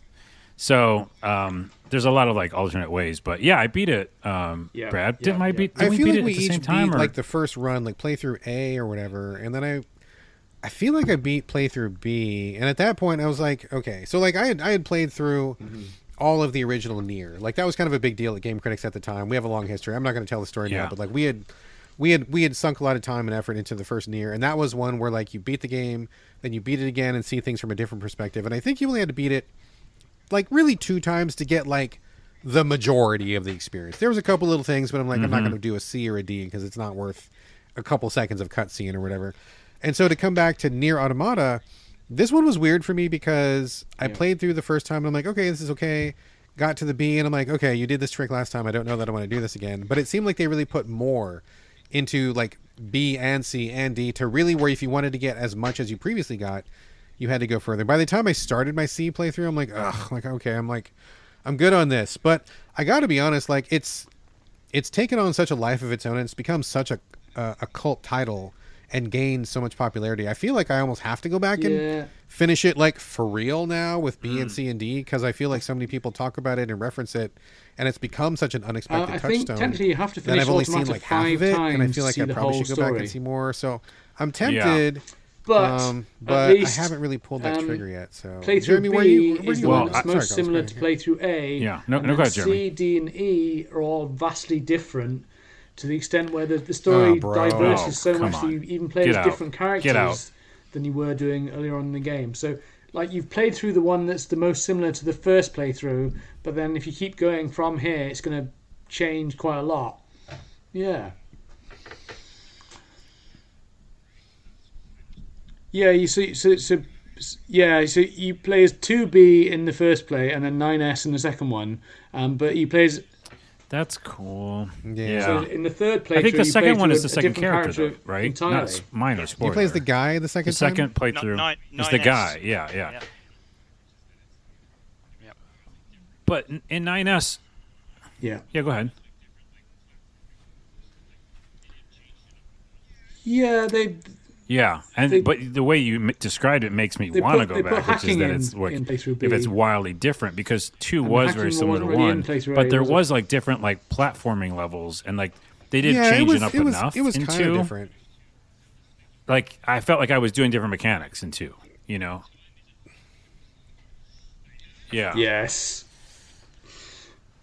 No, there was something else that I liked about 2 that we talked about, Brad, but I did not finish 2, but now this is making me want to go back to the whole Time thing. is a finite resource. It is. It really is. I mean, that's... I was going to go back to Ghost of Yotei. That you really hit the nail on the head there, Leech, because I think that all the time. Time is a finite resource. I often say, like, I wish that I was a vampire living in a basement somewhere, because A, I would eat a lot of bad guys and clean up the world, but also B, I could get to my entire backlog and play through these, because it's like, it's all about if I play game A, then I'm not playing game B, C, or D, and there's all these different experiences to have, and like, and that's what kind of got me about this too, was because it's unfortunate that they put A and B together and that A and B are so similar. I wish they would have spaced these out, because if A had been what it was, and then like if B had been wildly different, I'd be like, oh, this is very different, and then if I go back to the style of A with B or whatever, then I'm like, okay, well I have a break and now I'm okay to come back to this. But just the thought of playing through anything 5 fucking times, and even if the other playthroughs are shorter, I'm just like, how many other games am I not playing because of this? And I'm already, my birthday's coming up in a few months, and I'm getting older, and I gotta, like, how many, you hit a certain point at which you're like, okay, I gotta get real. I'm only gonna play a number of games while I'm on Earth, and so I gotta be pretty fucking choosy about these now, and I gotta play only the best stuff. And so I'm to that point where I'm becoming a really, like, real picky son of a bitch when it comes to what I play, and I don't put any more time into things that are not bringing a high return. So this is one of those where I'm like, is it worth going back? Is it not? Is it worth? I don't know. So we'll see. I'm not convinced yet, but maybe. My brother's got the same mindset as you, Brad. He's a little bit older than me. He's like 4 years older than me. He only plays games that he knows he's going to absolutely enjoy, like, because time is limited. And he will, if he enjoyed a game enough, he'll go back and play it again. Like, he's played like The Last of Us. He's played through The Last of Us like 5 times, and he's played through The Last of Us Part 2 like 4 times, because he fucking loves those games. He's played through Space Marine, Warhammer 2, or whatever, Space Marine 2, like twice. He loved that game. So he is very select about his games, to the point where he rings me up. I'm in a video game store. What do you recommend? I'm like, he kind of put me on the spot. I kind of recommend these games. There's not many. Also, video game store. What are those? Yeah, it's true. Yeah. But you both seem to be in them a lot. Is it still a popular thing where you guys are at? Because over here, I mean, it's become less. But the only video game store we've got now it's called CEX or all secondhand. CEX, mm-hmm. and they exclusively sell secondhand games. So don't sell new. It's all secondhand. It's not just games, phones. Well, they've video been game moved consoles, inside. DVDs, Like Blu-rays, Sports Direct bought them and then closed all their physical locations and moved the game locations into Sports Direct. So you go to Sports Direct, which is a sports shop, it's full of sports clothes, sports gear, and then right in the corner it'll have a game counter. and that's all that's left anymore. It is weird. It's a very strange place to go now.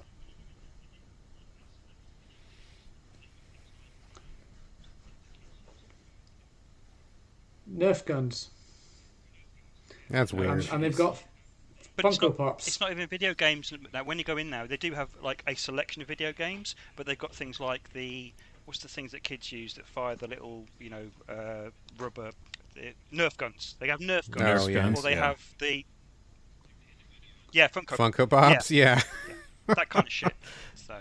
Yeah, well, actually, that means that I feel like I think Brad and I are both going to be like, oh, where's the game stores? But we're both in Washington. There's like kind of a lot UK of game stores here, actually. Probably more than the average. Like the independent ones? Yeah, I think so. Yeah, there really is. I mean, Kelsey started Pink Gorilla here, and that they still have their locations. There's 4 or 5 really good ones. There's a couple more, so I don't know.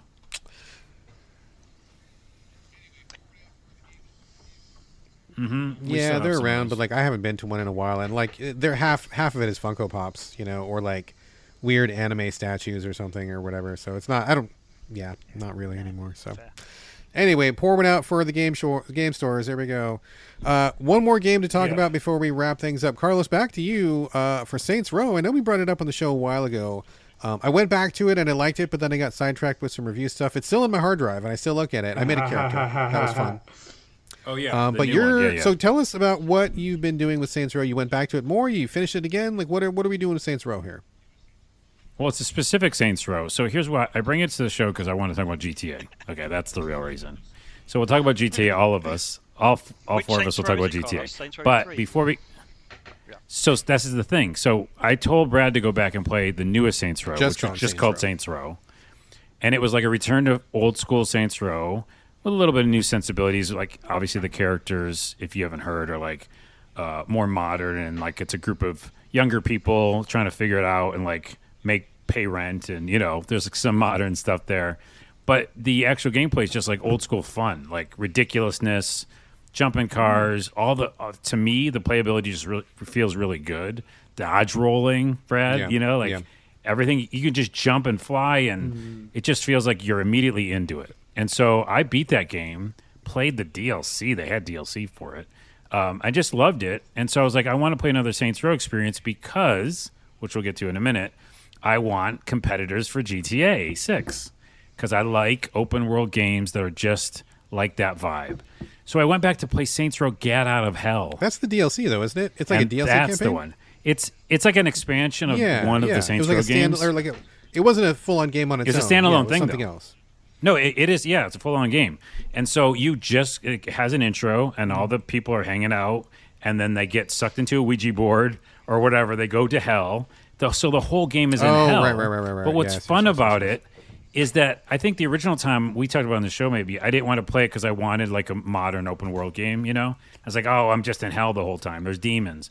But right now I was feeling like, of course, I'm playing a lot of RPGs, but I wanted something different. I didn't want Sleeping Dogs again. I didn't want a GTA 6 right now because I know what it's going to be. Oh, we're in Florida, gangsters again and, drugs. And I wanted something different. So that's why I bring it to the show, because it was fun as hell. Still is. I'm playing it. It's just an open sandbox of like, hey, go beat these minor demons. Then there's some major demons over here. There's some comedy. Their comedy, which is like, in quotes. And it's instantly fun, just like Saints Row, the new one, where it's like, I'm going to steal a motorbike, do a wheelie, jump off it, turn into like flying wings, explode something, and it's just going to be fun. So I bring it to the show because, A, I'm having fun with the Gat Out of Hell. Go back to it. It's probably like $8 or something. And so that's why I wanted to mention to people. But also, that is why we need competition for GTA 6. It breeds creativity. Weird stuff can happen in an open world format game, and it doesn't have to be just the same thing. But guess what 6 is going to be? Drugs, gangs. You steal cars. It's Florida. Oh, Florida man. White trashy kind of vibe. And so, like, I know what the game's going to be, and so I just want competition in that discuss. Gat Out of Hell, you had a lot of weird supernatural powers in that one, right? Like you had crazy powers. Crazy powers. You're running, and your flames are behind you. You just like, you have like super speed, and you have an upgrade tree like an RPG.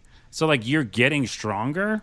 I was like, what's not to love? This is like I remember having a ridiculous good time fun. with that. Did you guys ever dip into Saints Row or the multiple games or the multiple DLCs? Either one of you? Matt or Jeremy? Saints Row 3 Jeremy on the did. PS3, I think it was, or PS. No, fuck it. It was hilarious, like literally hilarious from start to finish. Like the intro bit, it has you exploding in a plane in midair, falling through the sky, going through the fuselage of a fucking another plane that was crashing down, while firing your fucking gun. It was hilarious. Loved it from start to finish.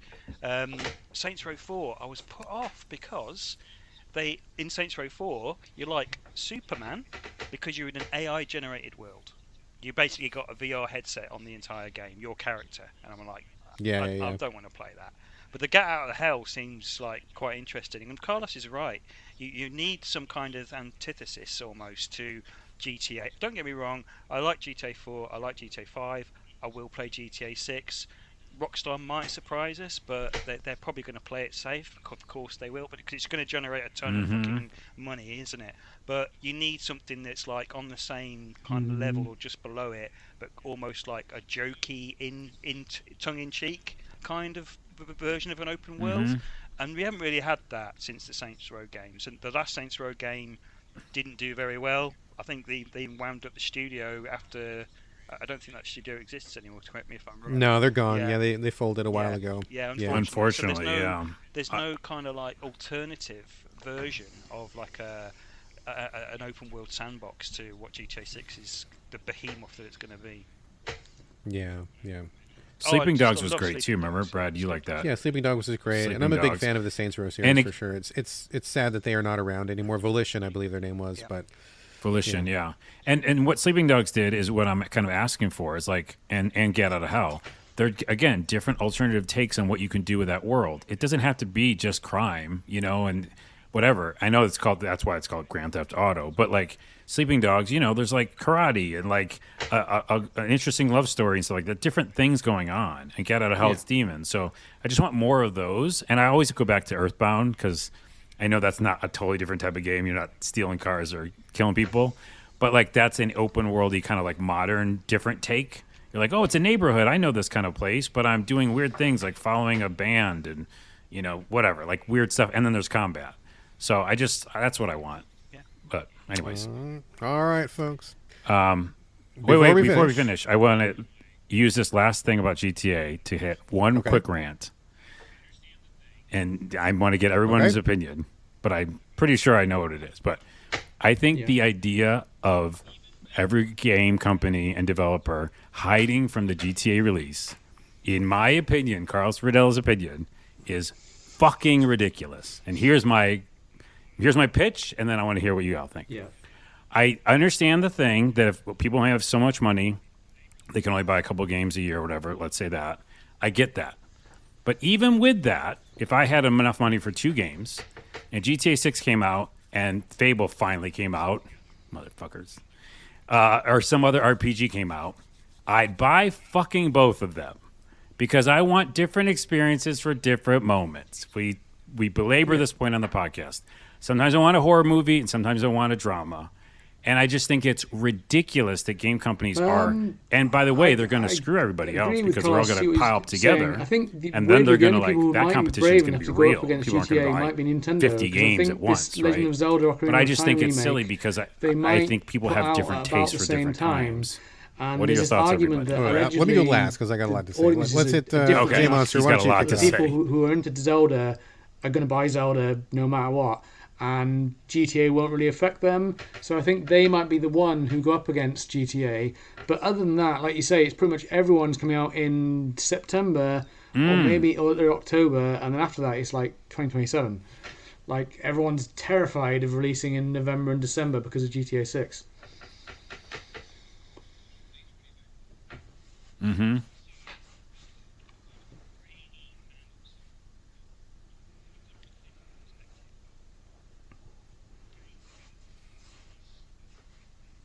No. Yeah. Yeah, for sure. Leech, what do you say? So, yes, I kind of agree, and also you've got to look at it from the perspective of game development is not a quick thing anymore. Games take 3, 4, 5, 6, 7 years, sometimes longer. I mean, Duke Nukem Forever took forever, right? Which, granted, is too long. Yeah, that's too exactly. long. So yes, it is. You can't, from a business perspective, you can't blame game publishers and game developers for wanting to avoid the same release window as GTA 6. You can't. It's yes, for the player, I agree. If both games are out at the same time, if Fable and GTA was out at the same time, but I'd buy both because I like playing video games. But they're hedging their bets on that this game is going to be the massive hit that it's going to be, and it is going to be a massive hit. So I'm kind of agreeing, but not disagreeing at the same time. It is a ridiculous situation where these people are just too afraid. But like Jay must have said, Nintendo is probably the only one that can go up against it, really, because everybody else is just like so scared to release in the same month as like this massive game that's coming out. Maybe apart from independent developers, because indie games will probably still be coming out in that time period, maybe.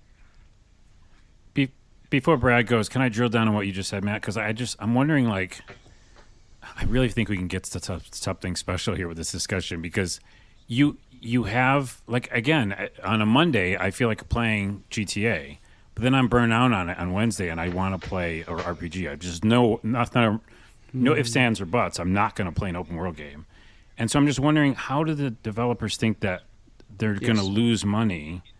It's not like people don't play a game and they just don't play other games. So I can't wrap my head around that concept. People go like, oh, they're going to lose money. It's a business decision. But how is that a business decision if I want to play a different game? Well, let me jump in here. I think the first thing we have to consider is that the people on this podcast, we are a different kind of people. We are more into games. We're more focused on games. We've spent more time of our lives. It's a bigger part of our lives than the average people. And I know it's easy to lose sight of that. But, like, I'll go talk to some of my wife's coworkers or something who call themselves gamers, and when I go talk to them, it's like apples and oranges. It's like I'm playing the new Madden, and I call myself a gamer, and they are. I mean, I'm not taking that away from them, but I think there's a wide spectrum of gamers where we play 2, 3, 4 things at a time. We buy the newest things. We have a big backlog. We're in that world. A lot of people are still gamers. I'm not trying to be like a real gamer or anything like that, but it's like it's very different for them, right? So I think for a large percentage of people, and with the given economy, especially in the United States, which is terrible right now and only getting worse, I think legitimately a lot of people are going to only be able to buy one game. Now, granted, those people probably are not, they're buying like 1 or 2 games a year. That's pretty common. That's pretty common for a lot of folks. It seems weird to people like us, but for a lot of people, they're just like, oh yeah, I play my FIFA, and that's all I play until the next FIFA. Or I play Madden until the next Madden. Yeah. Or I'll play Madden plus Call of Duty, and then that's all I'm really playing. Or maybe I'll get like 1 or 2 other things, but like that's it for them. And that's a lot of folks, and those people are going to jump to GTA, and a lot of those sales are going to be going. And I think a lot of end of the year sales, like when GTA drops until the end of the year, that's going to be like the number 1 game for like Christmas gifts, or husband and wife gift, or like sibling gift or something. It's going to be the thing, and I think that's just the reality for a lot of folks. The other thing to consider too is that games PR is already extremely difficult. I mean, I'm doing games PR every single day at Games Critics, and people already are getting their games lost. Like, you have like one shot to get your game on the radar, and so many games go they take their shot, it doesn't click, and it just disappears off the radar. Like, I mean, every week I'm getting new pitches from people. I get multiple pitches a day, 10, 15, 20 pitches a day. That's too many games to all focus on. And so when GTA comes out, all the sites are going to be doing walkthroughs, spoiler casts, opinion pieces, tips and tricks, weird things, glitch to the ground probably. I know that guy makes a lot of fucking videos. I'll be making content about it. I'm not going to say I'm not. All the media is going to be focusing on GTA because that's what, a lot of people want. They're chasing the clicks, right? And it's already bad enough to get like any indie game some traction, or even like a AA game or something. So it's only going to get worse. So I can imagine people who don't want to just throw away their shot. Like, there's no way they're going to get any eyeballs unless you go to some place that's like really counter programming, Game Critics, we will cover other things. We will cover the indies still. We'll cover the niche things. We've always done that for like 26 years. We're going to keep doing that. But I bet most people are going to have GTA on the brain. And so there's not going to be a lot of PR space for anybody else. And every single PR person I know in their emails right now, I'm not even kidding. Everybody's like, Can I get this on your radar before GTA 6? GTA 6 is coming. Can we get this? Can we get a story in? Can we get an interview in? We know the clock is ticking down. Every fucking PR person on earth, it's on their fucking radar, and they know to stay away from it. So whether, whatever we feel about it doesn't matter. The PR people know that it's coming, and they're not doing anything to like get in the way of it, for sure. Yeah. So that's kind of how it's landing for me. Okay, so a couple of things on that. The PR people are doing that because the developers are bunching themselves up. So it's like, it's kind of a chicken and the egg thing with that. I do agree with the idea of like marketing, but at the same time, Rockstar's not marketing at all. They're not doing anything. They're doing dick all about their game. They don't need to. They don't need to. No, I know they don't. I know, but I'm saying that's not like something that's going to take over the landscape where people go like, oh, all I'm seeing is GTA, on the internet. They're not even showing us anything. They showed us the cover art. So, but I think it's more like, to your point, Brad, is actually the YouTube creators. Like, they're going to all be covering that. But that said, I follow 8,000 creators. There's like 50 or 60% of them are going to be playing other games on Tuesday. Like, they're not just playing GTA all the time, always. And so if I go to the homepage of Twitch, it's like weird, obscure indie RPG, and then there's GTA. So they both can coexist. I'll just like die on the sword for this. I don't know why I'm so frustrated. I just think they all can exist, even with the money constraints. And I will say this, with movies, people go see movies sometimes. I'm seeing more of them actually nowadays. And it's $20, $30 or whatever. Or if you have, I don't know what this is like, but families are a thing, I guess. I don't know about them. I'm sure that'd be like $60. You're like, if you take a family movie, you're talking at least $100, if not more. Wow. Easily 150. Louise. Okay. But to that point, say you all, Brad, you take the family to go see 2 movies a year, whatever. That's $200. We stay home and stream. It's too much money to go. Yeah, I can't spend $150 on a movie. Say another family that's not Brad's. But like, I'm just saying, like, there's comparables with movies and other things that we do where we don't just like watch one. Just gone live. I'm gonna leave it alone. Thank you for your thoughts. So, it's a good discussion worth having, and we are going to find out real soon how this goes. I mean, we're going to have the behemoth of GTA 6. I guess if they decide to go ahead and release this year, who knows? But yeah, November. We'll see what happens. They're supposed to be locked in, but we shall see. I think it's locked. So. Yeah, I think they have gone live. They're about to. TV, so we'll find out. We will circle back. We'll all be drowned in the tidal wave of GTA 6. So we'll see. All right, folks. That is it, my friends. That is the game portion of the show officially done. I do like as it. you all know, every week we do spend a few minutes in front of screens that don't have menus or life bars. Brad, that's right, for folks. you, it's the time whole for the TV season, and all movie 8 roundup. We're going to begin with our guest, J Monster. What you've been watching, movie or TV? Go. You can watch it right now.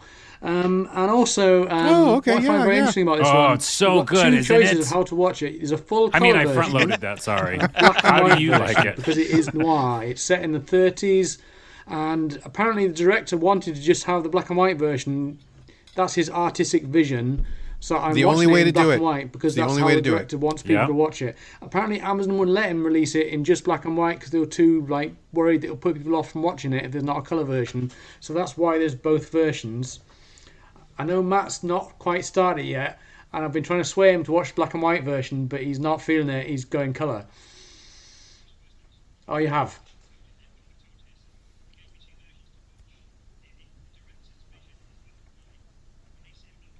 Well, yeah, but Amazon made him put a colour one out as well. Right, okay. I might rewatch it afterwards in colour, but I don't regret my decision to watch in black and white. I've watched 5 episodes so far, and it's Nicolas Cage who's the main character. And like Carla says, it's really good. I'm enjoying it. I'm trying not to get through it too quickly because I've got 3 episodes left, and then it's done. I don't even know if there's going to be a second season or if it's just going to be a one-shot. So there'll probably be a second season, I guess, but it's a big thumbs up from me so far. Yes.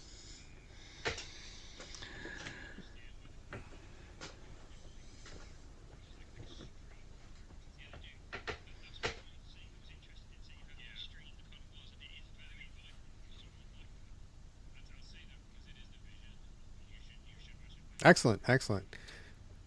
Black and white is the correct version. Matt, I understand why the color is interesting because they do a different thing with the color, which is like extreme color, which is kind of cool. I was interested in seeing how the extreme the color was, and it is very vibrant, which is I like that. I'll say that because it is the vision, you should watch it in black and white. Brad, you should as well, because also later on in the episode, because I turned it to color just to see for a second, you can see the makeup more, and it just doesn't feel like again the vibe of the world. So I think the whole thing is black and white. In my opinion. I watched one episode. I read up on it a little bit, and they did. It's not just black or white to flip it. Like they reshot a lot of it. Like there was a lot of discussion about we shot it in black and white a certain way, and then we rebuilt some of the sets. We redid some of the costumes to make it pop in color. So they didn't just flip a switch. I mean, they did like a lot more work to make both versions work. I watched the first episode. We're gonna watch the rest of it. I watched the first half in color and the second half in black and white of the first episode, and I think the wife prefers the color, but I think I prefer the black and white. So I guess we're going to have to decide what we're going to do for... I'm not going to watch the fucking thing twice, but, you know. Yeah, I've only watched the first episode. Maybe I'll watch it again in black and white. Maybe I should do that. Yeah. See which one hits you, and then we'll see how it goes. So, all right, okay. Thank you very much, J Monster. Matt, what do you got? What are you bringing? So, a long time ago now, there was a certain film that came out, Superman the Movie, in 1978. Now, at the same time, they were filming the sequel, Superman 2. And a guy called Richard Donner was the original director of Superman 1 and Superman 2. He had a bit of a falling out with the producers for Superman 2. He'd filmed about 80% of the film, and they fired him for whatever reason.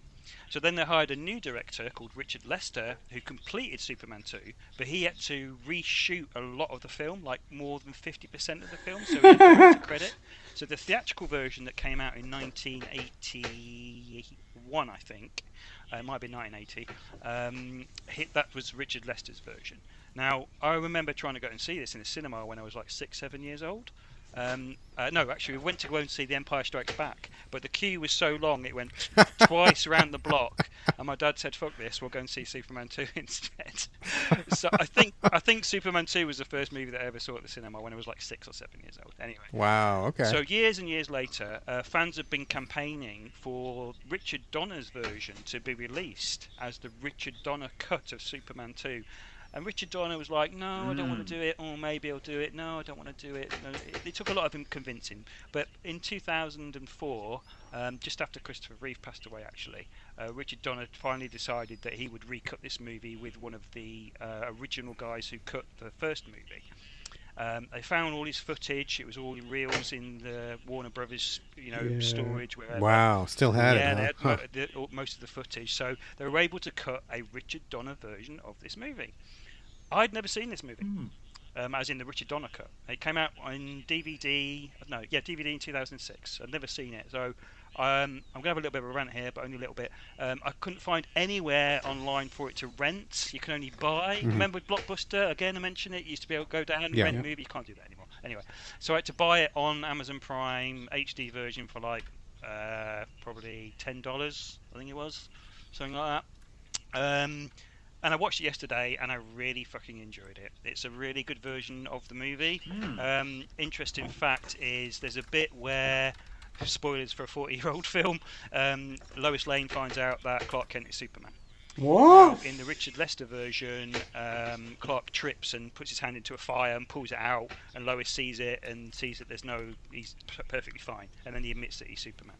In the Richard Donner version, which is the version I watched yesterday, the scene is Lois gets out a revolver, points it at Clark, and says, "You're Superman," and fires it. Wow, okay. Slightly different. Yeah, he just stands there and goes, and then he takes off his glasses and he goes, "If you'd been wrong, Clark Kent would be dead." And she goes, "With a blank?" And he's like, "Fuck." She faked him out. And that actual scene was inserted into the film. The actual scene that was filmed was a screen test between Christopher Reeve and Margot Kidder.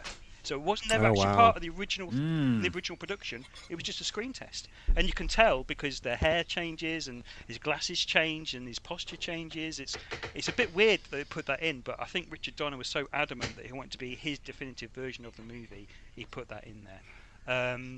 Do I prefer it to the theatrical?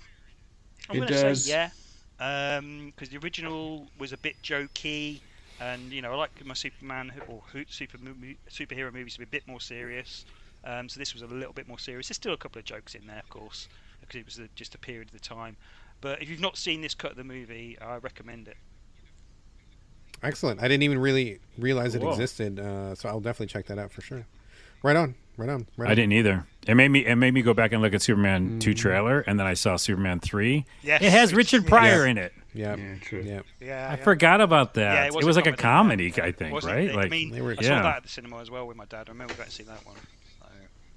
They were doing some whack shit with superheroes back then. Those were the dark days before Marvel, and I know Marvel's kind of struggling right now, but, before Marvel really got the formula right, it was a complete crapshoot whether it was going to be a good movie or a bad movie, probably a bad movie. Anytime they had anything comic book or superhero related, it was usually shit back then, so...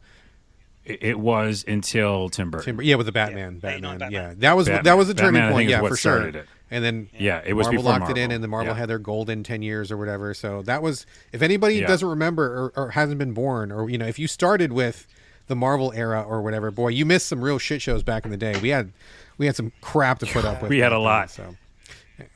Before I leave Batman, though, real quick, a memory, because we're in this old school, kind of half old school episode. I saw, back to the theaters, I saw Batman 1 in the theater. Yep. She all I believe did, right? I did, yeah, I'm pretty sure. Everybody? And it was this epic moment that's like etched in my brain because it was, like you said, Brad, all the other superhero movies have been hokey, and it was hard to be a comic fan because you're oh, it's going to be bad. But this one was good, and I was like, what's happening? And the audience was packed, and there were people dressed as Batman and Joker, and people were fucking ready.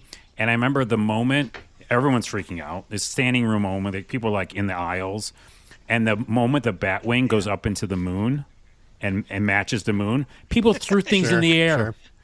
It was like a movie of a movie. People were like, "Yay!" And I was like, "What's happening?" They were literally throwing things in the air hurrah, huzzah, or whatever, And I was like, "This is a special moment." People were really that was the day things changed for superhero movies in a good way. So yeah, definitely a moment for sure. Speaking of which, Carlos, what do you got? What do you bring something? What do you got? Seen anything about 2 things really quick. One, Widow's Bay, finished it. I did too. Brad is working on it. Oh, you did? Yep. Okay. I think no spoilers, but I think the finale was a little quiet. It wasn't dun dun dun dun, right? I feel like it was a little muted. I thought it was good. Its tone, I thought it ended strong. I thought it was good. Okay. I'm the biggest proponent of that show. Oh yeah, ever. that's a great show. Did you guys? Okay, so you liked it. I'm so glad. Matt and Jeremy, did you watch it yet or about to? Oh yeah. Okay, watch it. It's like a Stephen King, but a little comedy, a little dark comedy. Brad, how would you describe it? I think it's like a horror comedy, but very dry comedy and very, very light on the horror. But it's such a perfect mix. I think honestly, it's the best show I've seen all year, and I've seen a lot of good stuff. But that's number one so far. Nice. It's been perfect. I always. But we've all seen it except for Brad. Vest? I don't know. When I tell Brad on your TV recommendation vest, put another star in there because you nailed that one. Yeah, the wife and I both fucking Brad love will he'll go, yeah, it's pretty good. And I'm like, no, that one was tops. But this one's not going to make you happy. It is 20 minutes too long. I'll just say this really quickly. I went to the I've been going to the theater more, and I saw He-Man. Okay, I haven't seen it yet. Ooh. Can't believe you haven't seen it yet. I have not. Yeah, tell me about it. Has Matt or Jeremy seen it? Except for me, the biggest He-Man fan. Oh, okay. I don't know what I should say. Don't spoil it, certainly, but just give us just a high level. Well, you obviously didn't like it, right? I'll say similar to 007. It's way too long. It's 2 hours and 20 minutes. Yeah, it's a bit long. I was in the middle of the theater. This will tell you, Brad. I was in the middle of the theater with my buddy. Gutted. And I was like, and then I went and looked. I don't ever get my phone out. I got out my phone. And I said, "How long is this?" Oh. And then I turned to my buddy and I go, "There's 30 minutes left." And he goes, "Fuck." There's my review. I mean, that's fine. That's totally fine. You could have gone for free. I got you a ticket for free. You didn't go. I know. I wanted to go. Just so you guys know, I was invited by Mattel to go see that movie for free, and I didn't go. I couldn't go because I was working. I was working. But you couldn't. So I gave Carlos the ticket. Yeah. He didn't go either because he forgot. And I forgot about it. So. But either way, I did go see it, and there is a couple good things about it. But I just, in general, was like, Totally fine. I mean, I have no comment on it. I haven't seen it yet. All I'll say is lifelong He-Man fan ever since 1981 or 82 when it drops on the shelves. Still a He-Man fan. If you guys could see the fucking room I'm in right now, you'd be like, holy shit, this guy's a pretty hardcore He-Man fan. So that's fine. Right. It's not going to be for everybody, and I think there's inherent challenges to bring that. So I'll have an opinion once I see it ASAP, but whatever. It's all fine. Okay. Speaking of which, speaking of He-Man, the thing that I was going to bring today was the new He-Man cartoon series on YouTube, Tales from Eternia. They're launching a brand new cartoon series in support of the franchise. I mean, they're trying to get it going again, trying to reconnect with an audience of new, younger fans. So this is kind of like they're taking the movie versions that we're seeing now. Like, Man-at-Arms is the Idris Elba version, and Skeletor is slightly more, I don't know, I hate to say Jared Leto-ish because fuck that guy, but whatever. He is Jared Leto. Yeah, that sucks. Whatever. Fuck that guy. Anyway, so I think it's great that there's new content. I mean, as a lifelong fan, I got to just take a minute and say, the fact that there is literally anything at all to do with this franchise 40 years after it launched is like the greatest gift I could have ever asked for. I mean, I'm even fucking wearing the shirt, right? See, it was meant to be on April. Like this every day just because. Got delayed for 3 months. I've watched all the Netflix versions. I think the Netflix versions are great. Love them all. I think they're all great. We've been having a lot of really good He-Man content lately, and so as a fan for 40 years, the fact that it's still an IP that isn't dead, and the toys are still going, and the shows, and the movies, I'm fucking thrilled, and so I feel like that's just amazing to me. So I'm happy there's a new cartoon. 4 minutes. Oh, it got delayed. Yeah, I think they're pushing out because GTA 6. I don't know, but there's don't get me started. Yeah, because they're the same audience. Yeah, they kicked it back. It's supposed to be pretty soon, but it looks like a really animation-heavy 2D brawler. That looks fucking fun. I'm going to play that as soon as it comes out for sure. Absolutely. But so Tales from Eternia, I watched it. Now, I think that's cool, but I will say I think they're making a lot of big mistakes with this cartoon. So, number one, the episodes are like 4 minutes long. That's super short. It's like basically movie trailer length. Interesting. 4 minutes. And they're putting them out once a week. And I'm like, oh my God, once a week?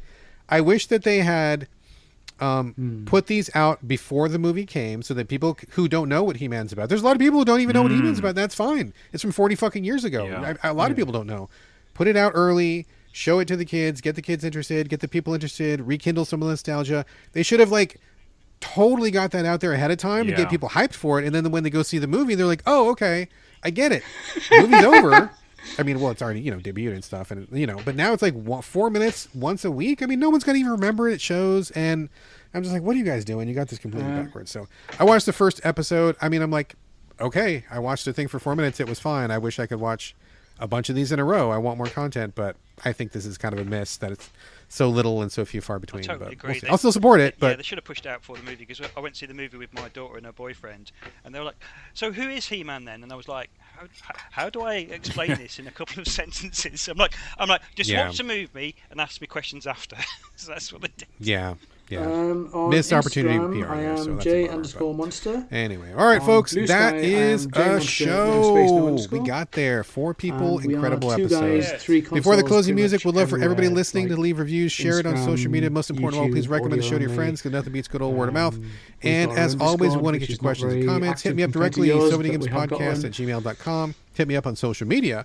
You can find me on Instagram at Blue Sky. It's my name, BradGallaway, all A's, no O's. Jeremy, where can people find you?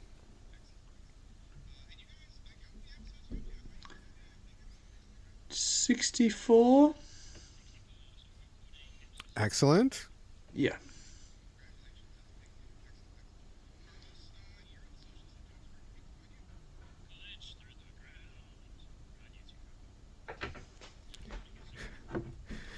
Excellent. Sounds great. Matt, where can people find you? You can get me at Instagram at mleach26, and I'm on Blue Sky at mattleach1. Excellent. And you guys, how many episodes are you up to? I thought you just had a big episode recently, right? Yeah, 64. So we're recording episode 65 on Wednesday. Excellent. Congratulations. Nice. That's amazing. Excellent. Carlos, you're on the social sometimes. Where can people find you? Glitch through the ground. On YouTube. Just YouTube? Anywhere else? I'm trying to focus on YouTube because I'm really growing that channel. So yeah, just go check out Glitch. And Matt, I cut you off. Yeah, I'm sorry. Right. What are you going to say? Definitely get some interesting comments on that. I do follow that channel, and you get some interesting comments on your videos for sure. So. Especially when I do long form. If I do long form, which is like the me kind of saying more thoughts and stuff. People. Just very quickly. People have thoughts. The ground. You didn't go outside the map in 007, did you? No, I did not. And good. I definitely tried in many levels, but there's certain games as soon as you start them. One of my things, as Matt's alluding to, is to get outside of the map. That certain game developers like lock it down. Like they lock it down so hard right in the beginning, you can tell.